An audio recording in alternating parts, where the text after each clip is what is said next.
Muy buenas tardes para todos, para algunos en otros lugares del mundo. Muy buenas noches. Sean todos bienvenidos a nuestro webinar internacional sobre ginecología infanto-juvenil, un espacio de actualización que permitirá, a través de una mirada integral y bajo la experiencia, abordar algunos casos clínicos y de interés para la comunidad médica, pediátrica y ginecológica. United Health, Valmédica y sus clínicas del Country de la Colina en Bogotá, Colombia, les dan la más cordial bienvenida a todos los que están conectados desde cualquier rincón del país y del mundo. Sobre todo un especial saludo a Chile y Perú, que se hacen presentes el día de hoy.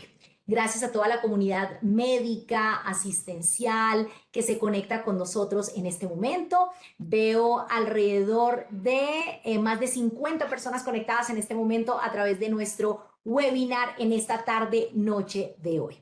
Hoy con una temática súper interesante. Gran interés para nuestra comunidad médica, repito, como lo es el tema de la ginecología infanto-juvenil. Y para ello quiero contarles un poco de cómo será la agenda de esta hora y media más o menos que vamos a estar conectados, la ventaja de la virtualidad, el que podamos desde cualquier lugar del mundo estar conectados, aprendiendo y actualizándonos sobre estas temáticas de interés para la comunidad médica. Vamos a iniciar con una introducción por parte de nuestro doctor Alejandro Ramos, director médico de la Clínica del Country y de la Clínica La Colina, seguido también de la apertura e introducción por parte del doctor Marco Duque Giraldo, el jefe del Departamento de Ginecología de nuestras clínicas del Country y de La Colina. Posterior a ello, empezaremos oficialmente con nuestra temática, este webinar en ginecología infanto-juvenil, donde tenemos como invitados especiales al doctor Camilo Rueda Bells, jefe de menopausia y endocrinología ginecológica de las clínicas del Country y de La Colina. También están con nosotros la doctora Ángela Gómez Quintero, de endocrinología y ginecología infanto-juvenil. Ella abordará esta temática, así como la doctora Andrea Bond, quien va a estar con la temática de pediatría y adolescencia clínica de la Clínica de Santa María en Santiago de Chile, y el doctor Eduardo Gil, ginecología infanto-juvenil de la Clínica San de Lima, Perú. Bienvenido a Perú, que está conectado en este momento. Como invitado especial y a quien queremos además darle la más cordial bienvenida es al doctor Alejandro Ramos, a quien me permito presentar en este momento. Doctor Alejandro, por favor, encender su cámara para que podamos saludar. El doctor Alejandro Ramos, con una destacada trayectoria de más de 14 años en nuestras clínicas y liderando el área de neurociencias, es ahora nuestro director médico de las clínicas del Country y de La Colina.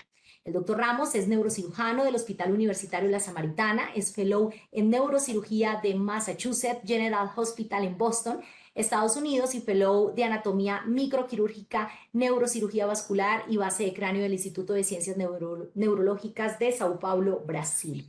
La amplia experiencia laboral y académica del doctor Ramos abarca el liderazgo en neurocirugía en múltiples centros asistenciales en Colombia, en nuestro país, así como también su participación activa en múltiples asociaciones médicas y rol docente en instituciones universitarias. Su enfoque en el liderazgo y la excelencia médica han sido un pilar en su carrera, demostrando un compromiso inquebrantable con la mejora de la atención y los resultados de los pacientes. El doctor Ramos cuenta con producción científica notable en publicaciones nacionales e internacionales, contribuyendo de manera activa en el avance del conocimiento en el campo de la neurocirugía y reflejando así su dedicación con la investigación, la innovación y el desarrollo de nuevas terapéuticas para mejorar la atención médica y la calidad de vida de los pacientes. Me permitía presentarlo porque hace más o menos una semana, me corrige, doctor Ramos está con nosotros asumiendo este nuevo rol, director médico de las clínicas del Country de La Colina. Así que, doctor Ramos, por favor, bienvenido y por favor regálenos ese saludo especial en este webinar sobre ginecología infanto-juvenil. Muchas gracias, Laura, y para mí realmente es un honor y es un gran privilegio invitarlos y darle la bienvenida a este primer webinar internacional sobre ginecología infanto-juvenil. Realmente tenemos ese gran aprecio por estos países que son tan cercanos a nosotros y tan importantes para el caso de Chile y Perú, los cuales no solo nos une una relación cultural, una relación definitivamente de herencia, sino también una relación administrativa. Realmente para mí es muy importante darles a ustedes la bienvenida y contar con panelistas tan importantes como la doctora Andrea von Hoelling como el doctor Eduardo Gil, lo cual resalto y les agradezco su participación en este primer webinar.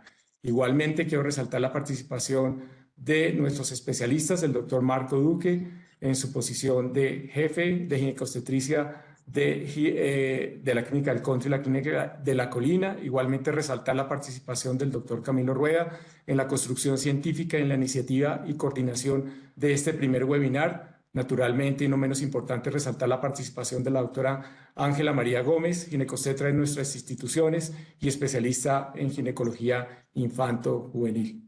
Desde la dirección médica, para nosotros es supremamente importante que cualquier acto médico tenga un respaldo científico. Ese respaldo tiene que ser riguroso, tiene que ser actualizado y tiene que ser acorde a las políticas de calidad y de seguridad institucional. Nosotros hacemos siempre énfasis sobre esto en cualquier iniciativa desde el punto de vista científico, naturalmente apoyados por la academia.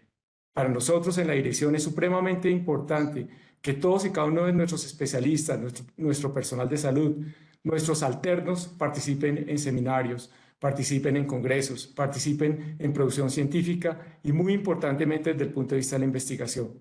Quiero comentarles, doctores, y a todos los invitados que nosotros tenemos un gran departamento de investigación, el cual actualmente se están llevando a cabo 40 estudios investigativos, no solo a nivel institucional, sino también relacionados con la industria farmacéutica, y tenemos 43 iniciativas de trabajos científicos que estamos llevando a cabo.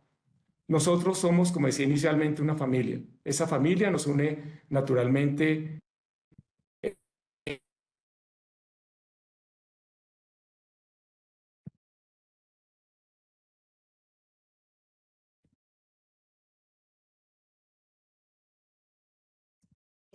Doctor Ramos, yo no sé, me corrigen, tenemos problemas de conexión en este momento. Sí, doctor Ramos, le estamos perdiendo audio. ¿Aló? Aquí regresa el doctor Ramos. Algunos temas de conexión, doctor. Sí, señor, le perdimos un poquito el final de su intervención, pero ya le oímos, doctor. Adelante, por favor. ¿Entienden el video, Laura? Laura, ¿me estás viendo? Sí, señor. Ok. Sí, señor, correcto. Adelante, doctor. Correcto. Solo quería hacer énfasis que nosotros tenemos un origen común administrativo, donde nosotros tenemos unas políticas de calidad muy similares, unas políticas administrativas supremamente acordes en todas las instituciones, y que me parece absolutamente interesante lo que ha hecho el doctor Camilo Rueda, que es extender esos lazos institucionales y administrativos a un nivel científico. Por eso felicito esta iniciativa y me parece que nosotros debemos explorar, y lo reto a ustedes, doctores, panelistas, a los doctores que organizaron este webinar y a todos los participantes, a que llevemos esa relación un poco más a la parte médico-científica, a que profundicemos esa relación médico-científica. Definitivamente este es un pie de entrada y es una escalera ascendente, donde no tenemos un fin relativamente pronto desde el punto de vista médico-científico. ¿Con esto qué quiero decir? Quiero decir que nosotros podemos llevar a cabo juntas quirúrgicas, podemos llevar a cabo reuniones médico-científicas, podemos investigar conjuntamente, podemos tener una producción bastante importante desde el punto de vista de entrenamiento de nuestros residentes, de nuestros fellows. Comentarles que en la Clínica del Country y la Clínica de la Colina nosotros tenemos convenios docentes asistenciales, donde tenemos fellows, donde tenemos residentes, y por qué no pensar que a partir de esta iniciativa científica del doctor Rueda nosotros podemos tener eso a nivel regional. Podemos tener un intercambio científico, un intercambio de rotaciones, un intercambio médico asistencial, y es una iniciativa y los invito a considerar toda esta serie de participaciones a nivel científico. Por último, no solo me queda que agradecer a nuestros panelistas internacionales y naturalmente sentirme orgulloso por la presencia de nuestra representación nacional, darles una bienvenida y decirles que esta es nuestra casa, ahora es su casa. Por favor, todos bienvenidos. Por favor, doctor Rueda, queda en sus manos la coordinación del webinar. Gracias, doctor Ramos. Definitivamente su rol, su nuevo rol, aporta significativamente al fortalecimiento de las iniciativas estratégicas, de la dirección médica y, por supuesto, este enfoque de investigación y científico que queremos dar. Y por eso hoy hacemos presentación de usted en este espacio y seguramente en los siguientes que tendremos. Así que gracias por su participación, doctor Ramos, y por hacer parte de este encuentro, de este webinar internacional. Continuamos entonces con nuestra agenda y qué mejor que darle paso al doctor Marco Duque Giraldo. El doctor Duque es especialista y subespecialista en ginecología y obstetricia de la Universidad del Rosario, es jefe del departamento de ginecología de nuestras clínicas del Country y de la Colina, y también quien ha hecho posible la participación de todos estos exponentes, tanto nacionales como internacionales. Así que, doctor Duque, gracias por su participación y los saludamos. Muy buenas tardes. Disculpen, el doctor Duque tuvo un problema de conexión. En este momento le perdió conexión en su celular. Yo creo que en un momento él más tarde se conecta para que dé unas palabras durante el webinar o palabras ya al final. Entonces, siguiendo como el protocolo y la agenda, seguimos entonces con el doctor Camilo Rueda. Perfecto, Carolina, gracias. Estos son temas que suceden en el marco de la virtualidad, pero también nos permite justamente que en cualquier momento nuevamente el doctor Duque esté con nosotros y pueda darnos también sus palabras y sus apreciaciones en relación a este webinar internacional. Entonces vamos con el doctor Camilo Rueda. El doctor Rueda es médico cirujano de la Universidad del Bosque, es especialista en menopausia, expresidente de la Asociación Colombiana de Menopausia, profesor clínico también de universidades como la Universidad de La Sabana, experto latinoamericano en climaterio. Actualmente es nuestro jefe de menopausia y endocrinología ginecológica de nuestras clínicas del Country y de la Colina. La idea es que el doctor Rueda además nos ponga en contexto de esta agenda académica que vamos a tener en esta tarde, noche de hoy. Así que, doctor Rueda, también el agradecimiento especial para usted por hacer posible este espacio. Le damos la bienvenida y adelante. Buenas noches, muchísimas gracias por tu presentación y a todos los profesores invitados a este primer webinar internacional. No quiero repetir mucho de lo que ya comentó nuestro director médico, el doctor Ramos, pero sí me parece muy importante y ese era el sentir de este evento, el ser la primera piedra para estrechar vínculos con nuestras clínicas pares y qué bueno también poder compartir auditorios con nuestros médicos pares, tanto en Chile como en Perú, y poder construir poco a poco rutas comunes en la atención de pacientes, en los procesos de investigación y sin duda alguna en este tipo de eventos académicos tan importantes. Vamos a dar inicio entonces a la presentación de nuestro panel. Primero quiero darle la bienvenida entonces a la doctora Andrea von Hovelin. La doctora Andrea von Hovelin es gineco-obstetra especialista en ginecología infanto-juvenil. Ella trabaja en la Clínica Santa María de Santiago de Chile y es médica cirujana de la Universidad Católica de Chile. Tiene una especialización también en ginecología infantil y la adolescencia y ginecología pediátrica. Y también hace parte del directorio de la Agrupación Ginecológica de Chile y miembro activo de la Sociedad de Ginecología Infanto-Juvenil y Adolescente del mismo país. Se desempeña actualmente en el Hospital también del Carmen, en la Clínica Santa María y en la Universidad San Sebastián, y además de ser conferencista en múltiples oportunidades y docente en temas relacionados con salud sexual y reproductiva en los diferentes colegios y universidades en esta área tan importante. La doctora von Hovelin nos va a hablar sobre diversidad sexogenérica, todo lo que un ginecólogo debe saber. Después tendremos la conferencia de vulvovaginitis en niñas y en adolescentes. Va a estar a cargo del doctor Eduardo Gil Oliden, también médico ginecólogo especialista en ginecología infanto-juvenil. Él está en la Clínica San Felipe en la ciudad de Lima. Hizo estudios de pre y posgrado en la Universidad Peruana Cayetano de Heredia, en el área tanto de ginecología como en la subespecialización de ginecología infantil y adolescente. Allí en el Hospital Cayetano Heredia, con una experiencia de 28 años en la subespecialidad.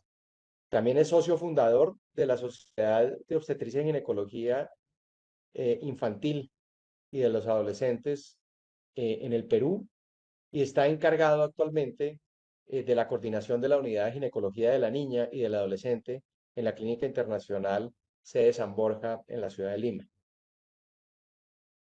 La doctora Ángela María Gómez Quintero, quien nos va a hablar para cerrar la jornada académica sobre trastornos de alimentación en la adolescencia y sus repercusiones endocrinológicas. La doctora Ángela María Gómez es médica ginecóloga de la Universidad Javeriana y es médica de nuestras clínicas, tanto la Clínica del Country como la Clínica La Colina, con una especialización en ginecología infanto-juvenil y en medicina reproductiva. Es parte de nuestro grupo especializado de las clínicas de endocrinología ginecológica, menopausia y ginecología infanto-juvenil. Y también trabaja en su centro adscrito de reproducción asistida, la Clínica del Country Concepto. Entonces, dada la bienvenida a nuestros tres conferencistas y agradeciéndoles inmensamente de nuevo por esta participación y compartirnos sus conocimientos, le doy la palabra a la doctora von Hovelin. Después, inmediatamente, seguirá el doctor Gil y la doctora Gómez para cerrar con un panel de preguntas que deben ir ustedes remitiendo al chat. A mí me las filtran, las paso y las dirijo posteriormente al final de la última conferencia a quien corresponda de hacer la discusión con los tres profesores invitados. Doctora von Hovelin, buenas noches y muchas gracias. Hola, buenas noches. Necesito que me den la opción de compartir porque me sale que no puedo. Perfecto, doctora. ¿Tiene Ahí para sí. compartir? ¿Ahí sí? Me confirman Sí. si me ven y me escuchan, por favor. Confirmado. Estamos viendo su pantalla. Perfecto. Bueno, muchas gracias por la invitación. Voy a poner el cronómetro porque este es un tema, en general hablo mucho, pero este tema me apasiona especialmente. Así que les agradezco mucho no solo la invitación hacia mí y hacia mi servicio, sino que hablar de este tema porque creo que es algo en lo que tenemos una gran deuda en ginecología y en medicina en general. La verdad es que esto trasciende con mucho la ginecología infanto-juvenil y la ginecología misma, así que espero que todos los presentes se puedan llevar algunos datos para su casa. Esta frase, ama quien eres y cuida lo que tienes, es una frase que usamos mucho desde la medicina y desde la educación también para dar una acogida completa a personas pertenecientes a la diversidad sexogenérica, así que la vamos a ir recordando. Bueno, me gustaría hacer una breve declaración de conflictos de interés, particularmente decir que yo no tengo relación contractual con industria farmacéutica de ningún tipo actualmente y que yo soy una persona heterosexual y que por lo tanto lo que voy a hablar viene desde mi profesión, no constituye un testimonio. Yo no pretendo dar un testimonio de discriminaciones de las que no he sido víctima, así que por si a alguien le cabía esa duda, prefiero aclararlo. Bueno, a modo de introducción. ¿Es o no es necesario hablar de esto? Muchas veces yo anuncio que voy a hablar de esto y recibo más bien el feedback de que no, de que esto es un tema ideológico, político, social, pero no médico. ¿Y qué es lo que pasa desde la medicina y desde la ginecología? En este momento, la CDC, y ahí están todas mis referencias, me encantó el doctor cuando dijo que teníamos que ser pulcros académicamente, porque creo que ese es nuestro trabajo, así que ahí están todas mis referencias siempre. La CDC en este momento considera que las personas que tienen más comportamientos de riesgo para contraer infecciones de transmisión sexual son adolescentes y adultas jóvenes con parejas mujeres. ¿Por qué? Porque no les hemos enseñado nada en todas estas décadas. No saben cómo cuidarse y eso recae en nuestros hombros. Estos son datos chilenos. Más de 2/3 de las mujeres que se consideran pertenecientes a la diversidad sexual no tienen sus controles ginecológicos al día y esto es previo a la pandemia, así que probablemente la cifra es mucho peor. Y las personas transgénero viven prácticamente la mitad de lo que viven las personas que no son transgénero. Y creo que si eso no nos moviliza desde la medicina, no sé qué otra cosa nos podría movilizar. Así que espero que esto nos convoque de alguna manera desde la vereda en que cada uno esté. Aclaremos un poco de términos y reflexionemos un poco sobre lo que es el sexo y el género, porque tenemos que saber obviamente de qué estamos hablando. Cuando hablamos de sexo, en general hablamos del sexo biológico y que actualmente se considera más correcto hablar del sexo asignado al nacer. Y esto está determinado por los cromosomas, ¿cierto? Desde el momento en que somos concebidos, XX o XY, si estos cromosomas a la vez codifican los genes correctos, si los genes logran sintetizar las proteínas, si estas proteínas logran a su vez llegar en forma de hormona a un tejido blanco que sea capaz de responder y tenemos un fenotipo masculino o femenino, aunque sabemos que existen múltiples excepciones, me alargaría mucho, pero sabemos del síndrome de resistencia a los andrógenos, sabemos de digenesias gonadales, sabemos de personas que tienen un genotipo, digamos, de quimera, así que sabemos que hay muchas excepciones. ¿Qué es la identidad de género? La identidad de género es el reconocimiento, el saberse hombre o mujer. La mayoría de las veces es concordante al sexo que se asignó al nacer y por lo tanto no llama la atención.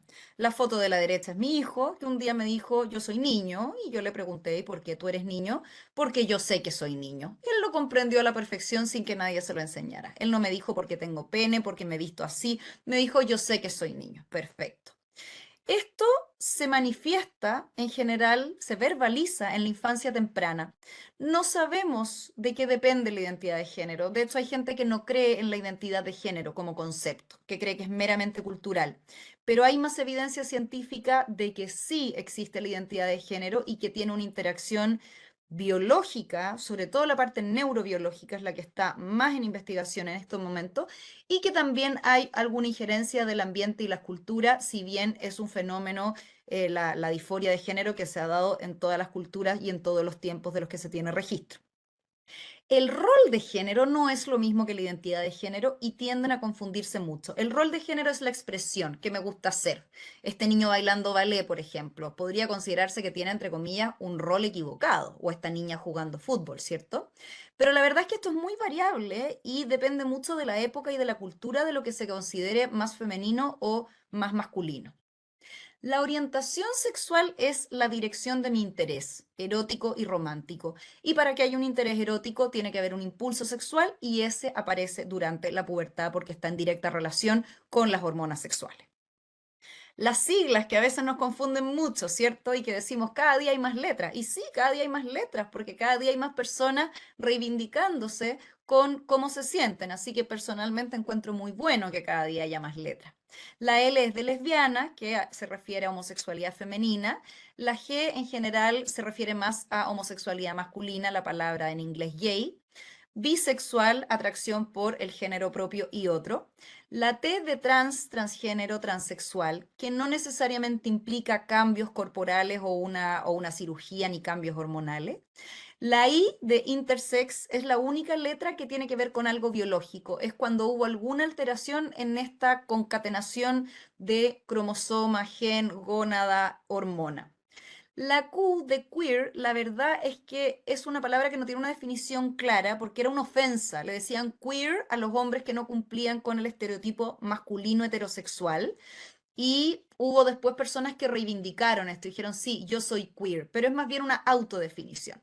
Y siempre se incluye el signo más para personas que no se sienten interpretadas por ninguna de estas letras, pero que sí se sienten pertenecientes al amplio arcoíris de la diversidad sexogenérica.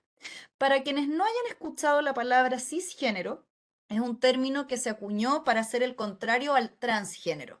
Si consideramos que ser transgénero no es patológico, no podemos contraponer ser transgénero a ser normal. Por lo tanto, se acuñó el término transgénero, cisgénero, ocupando las isoformas de la química, para quienes nos acordemos de química y química orgánica. Bueno, ¿cómo acogemos y cómo acompañamos? Y aquí viene la primera parte, ¿cierto?, de este rayado mural. Ama quien eres, nuestro rol es acoger.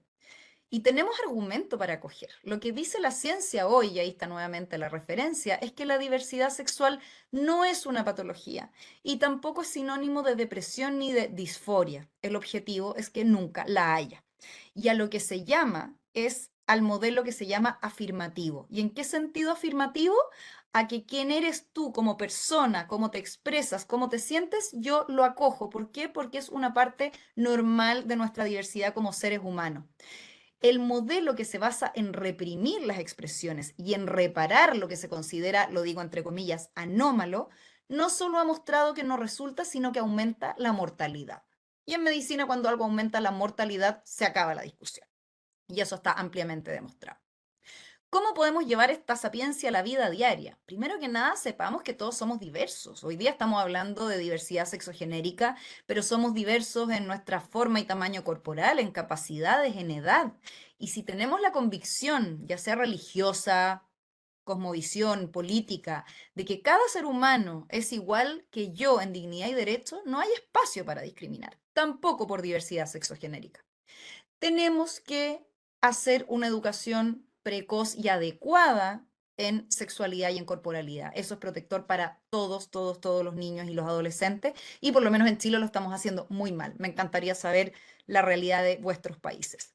La crianza también debiera ser menos cargada, menos estereotipada masculino-femenina. Y eso está muy demostrado que permite no solo la expresión de niños que son de la diversidad sexogenérica, sino que mejora mucho el desarrollo de talentos, por ejemplo, y de intereses en todos los niños. Así que dejemos explorar, no vistamos siempre a las niñas de rosado, a los niños de celeste, el pasillo de los juguetes de los niños y de las niñas, y los baños y los camarines debiéramos avanzar cada día más a que sean individuales y unisex, porque el cuerpo es privado. No podemos estarle enseñando a nuestros hijos, nuestras hijas, que el cuerpo es privado, pero después obligarlos a que en un camarín se duchen en conjunto, por mucho que sean todos del mismo sexo.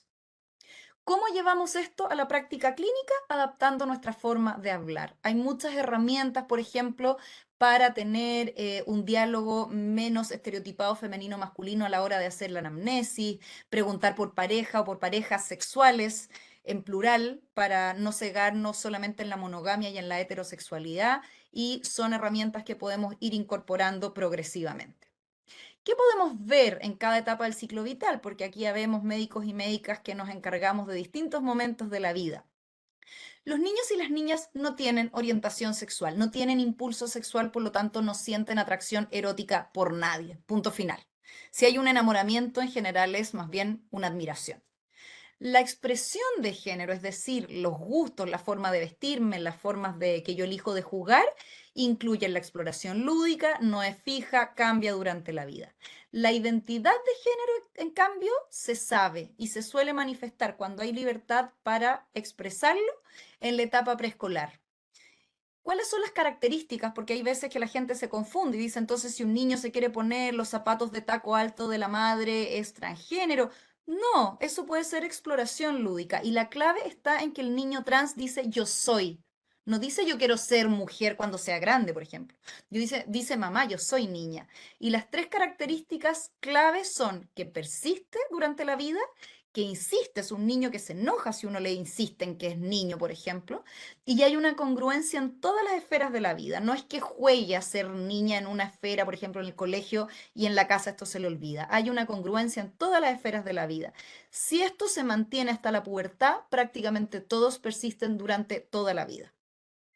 La adolescencia, que es la etapa en que suelo recibirlos yo, es una etapa de muchísimo conflicto para todos. Quienes recordemos nuestra adolescencia o estemos criando adolescentes, podremos dar fe de eso. La búsqueda de la identidad, del rol social y de equipararse a los pares en general ya es muy estresante y suele ser mayor en adolescentes que perciben una orientación sexual distinta a la que esperaban, o que tienen que salir del closet, esta expresión que lamentablemente sigue siendo cierta porque hay a veces en familias o en entornos mucho que esconder. Y además en las personas transgénero, los cambios puberales suelen causar una angustia enorme y muchas veces gatilla una disforia franca. Y esto aumenta en adolescentes, sobre todo trans y también homosexuales y bisexuales, todas las patologías de la esfera psiquiátrica, y en particular aumenta la muerte, por suicidio en primer lugar, en segundo lugar por muertes violentas, porque a veces se exponen a riesgos dentro de estos trastornos anímicos y es completamente prevenible. Y en la adultez, la verdad es que podemos encontrarnos con cualquier etapa. Hay adultos que ya están viviendo, digamos, su identidad o su orientación sexual con total libertad, otros que todavía lo viven en forma oculta y tienen dobles vidas. Nos puede tocar cualquier etapa. Pero ¿qué es lo más habitual? Que no tengan sus controles al día, que sean pacientes a veces difíciles de manejar porque han recibido muchos malos tratos. Entonces, son a veces pacientes complejos que les cuesta confiar, a veces más exigente, y es muy frecuente que estemos frente a una persona que por la discriminación que ha sufrido, y esto es mayor en las personas transgénero, tengan menores estudios, menores ingresos, diferentes problemas de salud. Eso es una realidad cierta. ¿Y qué tenemos que hacer? Una sola palabra: acoger. La atención afirmativa, la aceptación precoz desde la medicina ha demostrado ser un factor protector. Y esto, por favor, tengámoslo muy claro, es mucho más dañino no aceptar que sí aceptar y equivocarse. Sé que es un tema complejo, lo podemos hablar después. La mayoría de lo que a mí me va a tocar hacer como médica, o bien no va a tener nada que ver en una transición de género, por ejemplo, si me toca tratar una amigdalitis o una neumonía, y tenemos médicos que se niegan a tratar neumonía porque no atienden personas homosexuales o transgénero. Y si me toca hacer algo, por ejemplo, bloquear una menstruación o bloquear una pubertad, lo más probable es que sea algo 100% reversible. Y los que nos dedicamos, me incluyo, a tratamientos irreversibles, en general somos personas que nos dedicamos a esto. Así que cuando sean cosas irreversibles, pueden delegarlo a los equipos que correspondan. ¿Qué pasa en la prevención en salud? Y aquí llegamos a la segunda parte de este rayado de muro. Cuida lo que tienes. No sé, yo te ayudo a cuidarte como parte de tu equipo médico. Tenemos que volver a encantar, a invitar, a ser dignos de confianza. ¿Por qué? Porque las personas de la diversidad sexogenérica utilizan mucho menos el sistema de salud. Y eso obviamente tiene consecuencias enormes y se asocia a mayor morbilidad y a mayor mortalidad durante todas las etapas del ciclo vital. Los adolescentes LGTBIQ se mueren más, los adultos se mueren antes. ¿Y por qué? Por esta imagen que vemos acá. A veces los golpes son textuales. Ya hay más de alguien que ha denunciado violencia física, por ejemplo, durante una hospitalización. A veces los golpes son verbales y solamente por tres ejemplos que se me vienen a la cabeza: personas a las que le han negado la atención porque su carné, no sé cómo se dice, su identificación no se condice con su aspecto, porque han vivido una transición social y aún no han cambiado su nombre legal, o personas a las que no se les reconoce a su pareja como su acompañante significativa. Y ejemplos así hay muchos más y no me quiero extender, pero reciben golpes, discriminación, golpes verbales, golpes físicos, y no van a sus controles y se enferman más. En la parte ginecológica es muy fácil. No tenemos que hacer ninguna diferencia en los controles preventivos. Solo tenemos que saber si la persona ha tenido actividad sexual de cualquier tipo y qué órganos tiene. Si tiene cuello uterino y ha tenido actividad sexual de cualquier tipo, le tengo que hacer clamidia y gonococo anual por PCR, según la recomendación CDC, hasta los 25 años, y Papa Nicolau desde los 25 años. Mamografía, las guías son discordantes desde los 40, desde los 50, si es que hay tejido mamario, independiente que sea por drogas endógenas o sea, perdón, por fármacos exógenos de hormonas o por hormonas endógenas. Las drogas endógenas no existen, que yo sepa. El control específico de seguimientos de adultos y adultas trans es más bien de resorte de especialidad. Lo que sí, cuando nos toque controlar a una persona trans, recordemos siempre la relación del estrógeno con la trombosis y de la testosterona con la hipertensión arterial, para que sean elementos que busquemos dirigidamente en la anamnesis y en el examen físico. Todo el resto es de resorte de más bien subespecialidad. ¿Qué pasa con la fertilidad y la anticoncepción? Hay dos conceptos que no podemos olvidar. Uno es que todas las personas son fértiles hasta que se demuestre lo contrario, y las personas pertenecientes a la diversidad sexogenérica reciben muchos menos datos de cuidado de anticoncepción que las personas que no son pertenecientes a la diversidad sexogenérica. Y tenemos situaciones tan desgraciadas como chicas lesbianas que después de una actividad sexual exploratoria, o que incluso después de una violación no han usado anticoncepción de emergencia porque no sabían que existía. Y nuevamente, esa responsabilidad no es de ellas, es nuestra, de los adultos del panorama. Y también tenemos que saber que hay personas, sobre todo transgénero y personas no binarias, que van a perder la capacidad de concebir y que no necesariamente no quieren concebir por el hecho de ser trans. Así que hay que por lo menos discutir el tema de preservar fertilidad cuando esto se pueda y cuando haya interés. ¿Qué tenemos de anticoncepción para personas con pene? Vasectomía y preservativo. Punto final. Para personas con útero, tenemos que tener una consideración muy especial en quienes estén con terapia virilizante. Y es que la testosterona aumenta la libido, hay embarazos en personas con amenorrea por testosterona. La testosterona no es un anticonceptivo probado, además es teratogénica. Entonces, si tenemos una persona con testosterona y útero, tenemos que discutir anticoncepción. Tenemos que considerar las contraindicaciones según los criterios de elegibilidad que estén vigentes. Recordemos el riesgo de hipertensión para ir a buscarla dirigidamente y obviamente como hacemos con cualquier paciente, pero con estos pacientes con mayor razón por lo complejo que les significa tener genitales internos y externos femeninos, abordar con mucha sensibilidad las preferencias y la sensibilidad de cada paciente. ¿Qué pasa con la prevención de las infecciones de transmisión sexual? Primero que nada, tenemos que validar la abstinencia como una opción. Esto de que los ginecólogos y ginecólogas de adolescencia somos pro sexo y muy liberales y libertinos, por supuesto que es una caricatura. La abstinencia es parte de las decisiones que yo tengo la libertad de tomar, pero también hay que hablar sobre qué significa la abstinencia, porque me imagino que a más de alguno de ustedes le puede haber tocado una paciente que dice yo soy virgen, y cuando le preguntamos a qué te refieres tú con ser virgen, lo único que no tienen es sexo vaginal, pero pueden tener masturbación mutua, caricia, sexo oral, sexo anal. Entonces tenemos también que transmitir que para efectos de prevenir infecciones solo sirve la abstinencia con la ropa puesta. Todo lo otro es trampa. No sirve para prevención de infecciones. Y considerando que la gran mayoría de niños, niñas y adolescentes va a ser sexualmente activo en un momento de su vida, tenemos que contar hasta 3, ¿cierto? Y planificar en esos 3 pasos. Vacuna, virus papiloma y hepatitis B, métodos de barrera, que no es solo el condón, y detección precoz de las infecciones de transmisión sexual para detener la cadena de contagio y para prevenir las secuelas. Tenemos que ofrecer los exámenes cada vez que tengamos la oportunidad. Una palabra más sobre los métodos de barrera. Tenemos que ser súper explícitos en el tipo de contacto sexual que se tiene y cómo protegerlo. Si va a haber coito, es decir, penetración peniana, tiene que ser con condón, independiente que la penetración sea anal o vaginal. Y sirven ambos para los dos tipos de penetración. El condón vaginal ya está aprobado para el sexo anal también. Si va a haber sexo oral a un pene, tiene que ser con condón peniano. Y si va a haber sexo oral en la zona vulvar o anal, la idea es usar estas láminas de látex que se llaman diques bucales, diques dentales, porque se las copiamos a los dentistas, o cualquier lámina impermeable que separe la mucosa oral de la zona genitoanal. Si va a haber penetración digital, ya sea vaginal o anal, los dedos tienen que estar protegidos porque la zona unguial y perunguial es un lecho maravilloso para que se nos quede sobre todo el virus papiloma humano, que es muy sobreviviente. Contacto vulvar, misma cosa, barrera entre genitales, que puede ser el mismo dique bucal, que en este caso el nombre no está muy bien puesto, pero es el mismo artículo.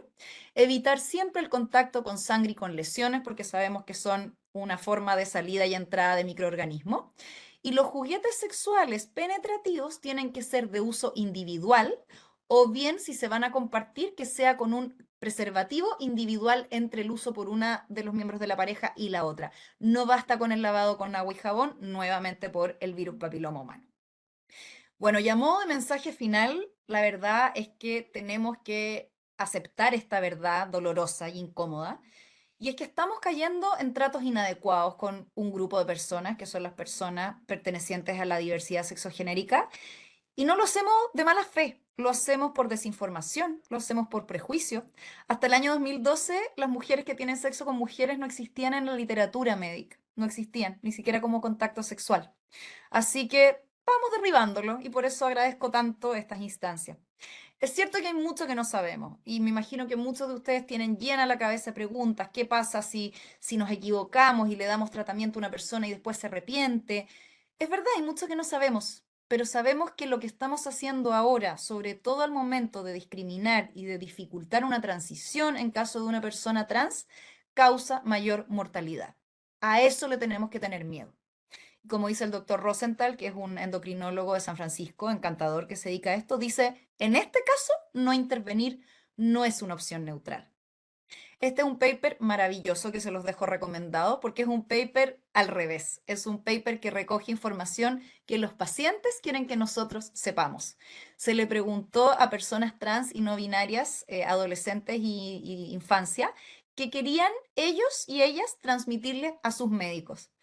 Y lo que más se repitió es, por favor, yo necesito saber que tú como mi médico, mi médica tratante, estás de mi lado. Así que la invitación es efectivamente a estar de su lado, a hacerlo explícito de cualquier manera, con un cuadro, con una chapita, con una pulsera. ¿Y por qué? Porque eso está probado que genera protección, que genera conversación y que genera confianza. Así que muchas gracias por la atención. Ahí les dejo mis contactos por si alguien quiere después hacer alguna pregunta en forma directa. Excelente. Muchísimas gracias, doctora Andrea, por su magnífica presentación. Y creo que para mí, en lo personal, el mensaje más claro es una vez más la labor del médico. Más que curar, es acompañar. Y en este 100%. proceso sí que debemos ser conscientes de esto.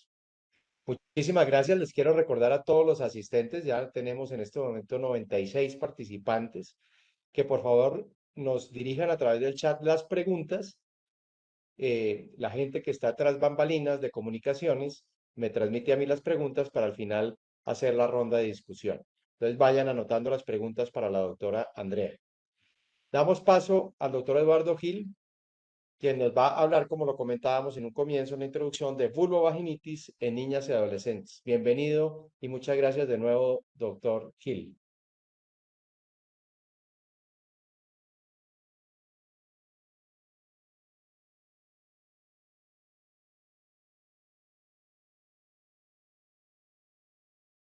Tiene el micrófono, está con micrófono, debe activar. Claro, disculpe. Muy buenas noches. Ahora sí. Gracias a ustedes por la invitación. Es un placer estar con ustedes. Em,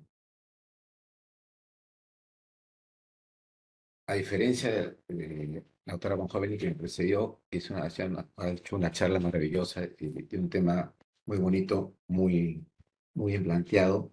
Mi tema es más puntual, es más, si quieres, más médico. No tanto se va en la esfera que ya he visto. Entonces, mi tema es vulvogenitis en niñas y adolescentes. Igual que la doctora, para comenzar, que no tengo ningún conflicto de intereses en esta charla. Yo no tengo ningún contrato con laboratorio, me dedico solamente a mi práctica privada asistencial y esta es una charla no remunerada que con todo gusto estamos colaborando.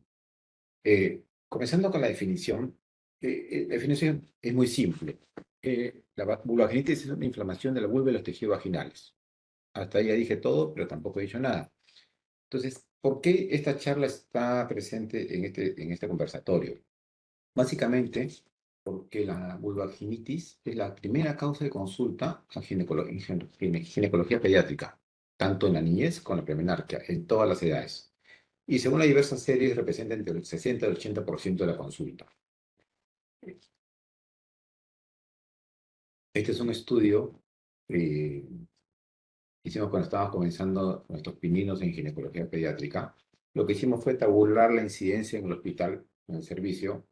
Hay un formato, había un formato de registro de atenciones que se usaba en ese tiempo en el Ministerio de Salud. Entonces tabulamos los diagnósticos en la especialidad, cruzamos contra edades. Hicimos dos artículos que se publicaron y básicamente los agrupamos por grupos etarios. Entonces, en lactantes veíamos casi 50% de la consulta era vulvaginitis. Si le añaden a esto el 40% de ginecorragia, y generalmente la primera causa de ginecorragia en lactantes es por vulvaginitis, entonces tenemos un 80% de incidencia. Vamos a preescolares, igual tenemos un comportamiento más o menos similar. Tienes por vulvogenitis 77% y se añade ginecorragia, es un 15% adicional. Vamos a escolares, primera causa de consulta, vulvaginitis. Y lamentablemente, que creo que es común a todos nuestros países, conforme comenzamos a entrar en la adolescencia, los diagnósticos obstétricos comienzan a aumentar.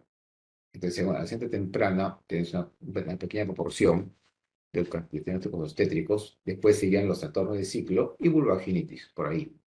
Pero conforme pueden ver en el cuadro, conforme nuestro adolescente iba aumentando, ya en las tardías, la gran mayoría de consultas era obstétrica. O sea, nuestro principal problema, uno de los principales problemas en adolescentes es el embarazo, ¿no? y ven que los diagnósticos ginecológicos pasan a un segundo plano. Si comparamos nuestra literatura, o nuestros hallazgos con literatura mundial, van a tener exactamente las mismas incidencias. Este es un diagnóstico que se hizo, un estudio que sacamos en un journal, y van a encontrar todos los estudios entre 60 y 80%. Entonces, la causa, esta imagen la que quería dejar de mostrarlas, es de Nevado más alto del país, en un sitio que es la Suiza peruana. Es la primera causa de consulta en ginecología pediátrica. Por eso es que estamos tratando este tema acá. Pero tenemos básicamente dos cuadros clínicos. Puede tener una vulvitis, o sea, inflamación de la vulva, y secundariamente me afecta la vagina, o al revés, puedo tener una inflamación de la vagina y secundariamente me afecta la vulva. Entonces, el tema es qué fue primero, ¿no? ¿La vulvitis o la vulvoginitis? El otro tema es la clínica. ¿Qué clínica tenemos en vulvoginitis? Básicamente flujo vaginal. 60-90% flujo vaginal. Después enrojecimiento, dolor, picazón, prurito, disuria y sangrado. Los hallazgos son similares en todas las series. Este es otro estudio que tomamos. Pero disculpen, creo que es la programación de los tiempos. Igual, flujo vaginal, tenemos un 83%, eritema vulvar, picazón, realmente es todo lo mismo. La clínica es muy similar. ¿Cuál es la gracia? Y acá ya viene el tema de la especialidad. Es que no hablamos de una población homogénea. No es lo mismo tratar una vulvaginitis en una recién nacida, en una lactante, en una preescolar o en una puber. Es población totalmente distinta. Y en la gran mayoría de fotos, o muchas fotos, las que voy en la presentación, son tomadas de atlas, que es un atlas precioso, hecha por la doctora Seiger, mamá e hija, en las cuales tuve el honor de conocer a la hija en Argentina, cuando también estaba pidiendo en ginecología pediátrica, que es el Congreso del 2000 en Buenos Aires. Los factores a considerar en estos grupos etarios, básicamente, uno, la influencia de estrógenos. Dos, cambios anatómicos en cada uno de estos grupos, las conductas propias de cada edad y el inicio de la actividad sexual.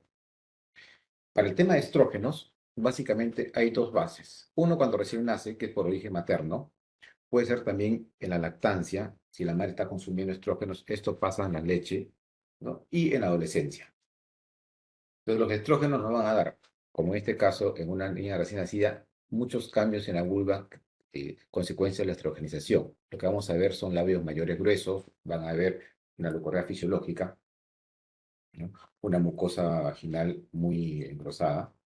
Y a diferencia de, por ejemplo, es una niña que no tiene estimulación estrogénica, un nivel muy delgado, si pueden ver el epitelio tiene muy pocas capas. Se pueden ver los vasos a través del epitelio, es una vagina totalmente atrófica, ¿no? Y a una niña prepuber ya comenzamos a ver, aparte de la pilosidad que puede haber, un engrosamiento a nivel del límite de las mucosas. Y esta es una mujer o una adolescente que ya tiene todos los cambios de estrogenación bien marcados. Adicionalmente a la estimulación de estrógenos, tenemos que diferenciar las conductas propias de cada edad. Si la niña usa esfínteres, tiene control de esfínteres, no tiene control de esfínteres. ¿Por qué es importante? Porque a medida que no tenga control de esfínteres, va a estar con pañales. Y tanto las deposiciones como la orina es muy irritante. Entonces vamos a tener mucha irritación en una piel muy delicada. Luego tenemos los hábitos de higiene. La madre en una niña lactante la va a limpiar, pero posteriormente la niña comienza a limpiarse sola y es más fácil para ella limpiarse de adelante hacia atrás que atrás hacia adelante. Entonces, es muy frecuente que las niñas cuando comiencen a limpiarse arrastren flora fecal hacia el área vulvar. Igual, cuando comienzan el colegio, se dan cuenta que en el colegio, o sea, en la casa uno puede ver cómo la limpia, uno puede limpiarla a la niña. Va a estar con una nana, va a estar con la madre. En el colegio, desde que llega la niña o hace sus deposiciones, orina al colegio, no hay mayor higiene hasta que llega a la casa. Y posteriormente el adolescente va a comenzar las conductas de masturbación. ¿Qué características anatómicas tenemos cada edad? Como hemos visto, los labios mayores son más gruesos. El grosor de los labios, el tejido adiposo que tienen los labios depende de la estimulación estrogénica. Entonces, mientras más delgados sean los labios, la mucosa vulvar está más expuesta externamente, por lo cual es más frecuente que se contamine. Ya sea que la niña juegue en el suelo, al momento de cambiarse ropa interior con zapatos o sin zapatos, a veces con el zapato agarrarse también la flora contaminante hacia el área vulvar. Y la distancia perineal es mucho más corta. Otro factor, el inicio de la actividad sexual. Y ahí ya, finalmente, ya es en adolescentes, ya púberes, en las cuales tengo una estimulación estrogénica y se comporta más como una mujer adulta, ¿no? Encontramos vaginosis, candidiasis o infección de transmisión sexual. Entonces, todo esto que hemos conversado nos permite diferenciar 4 grandes grupos. Uno es la recién nacida, que tiene estimulación estrogénica, con determinadas características anatómicas. La prepuber, en la cual no tenemos ninguna actividad estrogénica. La puber, que ya se comporta más como una adulta a nivel de que tenemos estimulación estrogénica y anatómicamente ya hay una mayor distancia perineal. Y la puber con actividad sexual, que tiene un comportamiento totalmente distinto. Acá podemos ver, por ejemplo, la recién nacida, en la cual la vulva es anterior, la pequeña distancia con el periné, la mucosa estrogenizada. El pH se comporta igual con la adulta, con un pH ácido, presencia de lactobacilos. Hay una leucorrea fisiológica, que muchas veces es la causa de la consulta. Puede haber menstruación, como sabemos, por una deprivación, ¿no? Hay presencia de esmegma, ¿no? Y es susceptible de infecciones del canal de parto. Entonces no debemos perder de vista la cándida, que ataca mucosas heterogenizadas, tricomona, micoplasma, todos los componentes del canal de parto. La prepuber, a diferencia de que lo hemos visto, tiene unos labios pequeños, como dije, con la vulva más expuesta, un orificio mineral más amplio por la mucosa atrófica, el himen. No tenemos ni flora protectora y tenemos un perine corto. Es totalmente una anatomía totalmente distinta. Tenemos factores predisponentes en esta edad, por ejemplo, la parasitosis, los traumatismos, no tienes el colchón protector como tiene la adulta y los labios mayores. Tenemos presencia de cuerpo extraño. Las niñitas comienzan a jugar y comienzan con parte curiosidad normal a introducir determinados objetos en la vulva, ¿no? Y también la conocida conluteación de labios mayores, que es básicamente por un tema de hipoestrogenización. En niñas es frecuente encontrar parasitosis. Bueno, podemos verlo acá, que se caracterizan por presentar mucha huella de rascado, tanto a nivel vulvar como perianal, y como le dije, el cuerpo extraño, que podemos ver acá en el fondo de la vaginita. Son frecuentes también infecciones en estos grupos etarios y lo más frecuente generalmente es flora fecal, como les he dicho, y temas respiratorias. Y también tenemos también alteraciones anatómicas. Por ejemplo, acá tenemos una fístula intestinal que va al costado del introito. Entonces, obviamente va a haber una contaminación fecal de todo el área vulvar. Tenemos factores externos, la ropa ajustada, una mala higiene, sustancias irritantes. Y esto me quiero detener un poquito en sustancias irritantes porque es bien llamativo. Hay el concepto a nivel popular, a nivel de los familiares, es que, bueno, la vagina tiene un concepto, tiene un pH ácido. Entonces, usan cosas ácidas para lavar vagina. Los jabones vaginales, entre comillas, los jabones íntimos son ácidos. Usan agua con limón, agua con vinagre. Y yo obviamente hago un comentario, ustedes están cocinando en la vulva, ¿no? Porque le meten un montón de cosas, de ceviche, porque es un plato típico en el país, con la vulva, ¿verdad? Cuando ustedes no lavan vagina, el que tiene pH ácido es la vagina, no es la vulva. La vulva que es una piel muy delicada. Entonces lo que tenemos que usar es un jabón neutro y evitar el uso de sustancias abrasivas o irritantes. Finalizando, como dije nuevamente, la puber ya tiene un efecto por estrógenos y la primera causa de consulta en este grupo, que va como vulvaginitis, generalmente es la correa fisiológica y no vulvaginitis. Entonces tenemos que explicarle a la madre que lo que tenemos es una estimulación normal de estrógenos a nivel de mucosa vulvar, que produce una humedad que la niña no tenía y como que las mujeres posmenopáusicas tampoco la tienen. Y esto, aunado a una mala higiene, a veces ese flujo se contamina y mancha la truza, que es la razón por la que viene con nosotros. Entonces, como toda enfermedad, lo que tenemos que hacer es una anamnesis, examen físico, exámenes auxiliares, llegar a nuestro diagnóstico y dar nuestro tratamiento. En la anamnesis hay temas generales que debemos tratar, de la madre, si tiene menarquia, tiene menorquia, cuánto tiempo tiene este episodio actual, qué molestias tiene. Entonces, tú podemos tener un formulario muy cerrado, o básicamente lo hacemos más que marcando como un tema de conversación con la madre. Es muy importante los hábitos de higiene. ¿Quién hace la higiene? ¿Lo hace la niña sola? ¿Lo hace la madre o una tercera persona? ¿Cuándo se lo hacen? ¿Con qué se lo hacen? ¿No? Tenemos que ver si es el primer episodio o ya tiene tratamientos previos. He recibido, ¿quién la ha visto antes? ¿La ha visto un médico general? ¿La ha visto una posta? ¿La ha visto una enfermera? ¿La ha visto alguna persona que no es de la especialidad? ¿Qué tratamientos ha recibido? ¿Cómo se hace la higiene? Si hay eliminación de parásitos o no. Y lo viene la parte muy importante que es el examen físico, porque muchas veces la anamnesis es un poquito indirecta, es mejor que es indirecta con la madre y no nos dan mucha información. El examen físico es muy, muy importante para poder llegar a un diagnóstico. Hay varias formas para hacer el examen físico. Una es la típica exposición de rana. Hay otra posición es de cúbito dorsal con las piernas flexionadas, ¿no? La posición que usamos nosotros en la parte ginecológica, la genopectoral, ¿no? Y en cada posición podemos ver lo que es observación. Hay una tracción lateral, una de las mejores posiciones del vulvar, y lo que mejor nos ayuda a exponer el área vulvar es la tracción izquierda, en lo cual permite una adecuada visualización del introito vaginal. La genopectoral, la ventaja que tiene, nos permite ver muy bien el techo de la vagina, como en este caso. Al principio, generalmente la posición en ranita es la más fácil de examinar, ¿cierto? Y podemos hacerlo muchas veces si una niña muy pequeña, en la falda de la madre.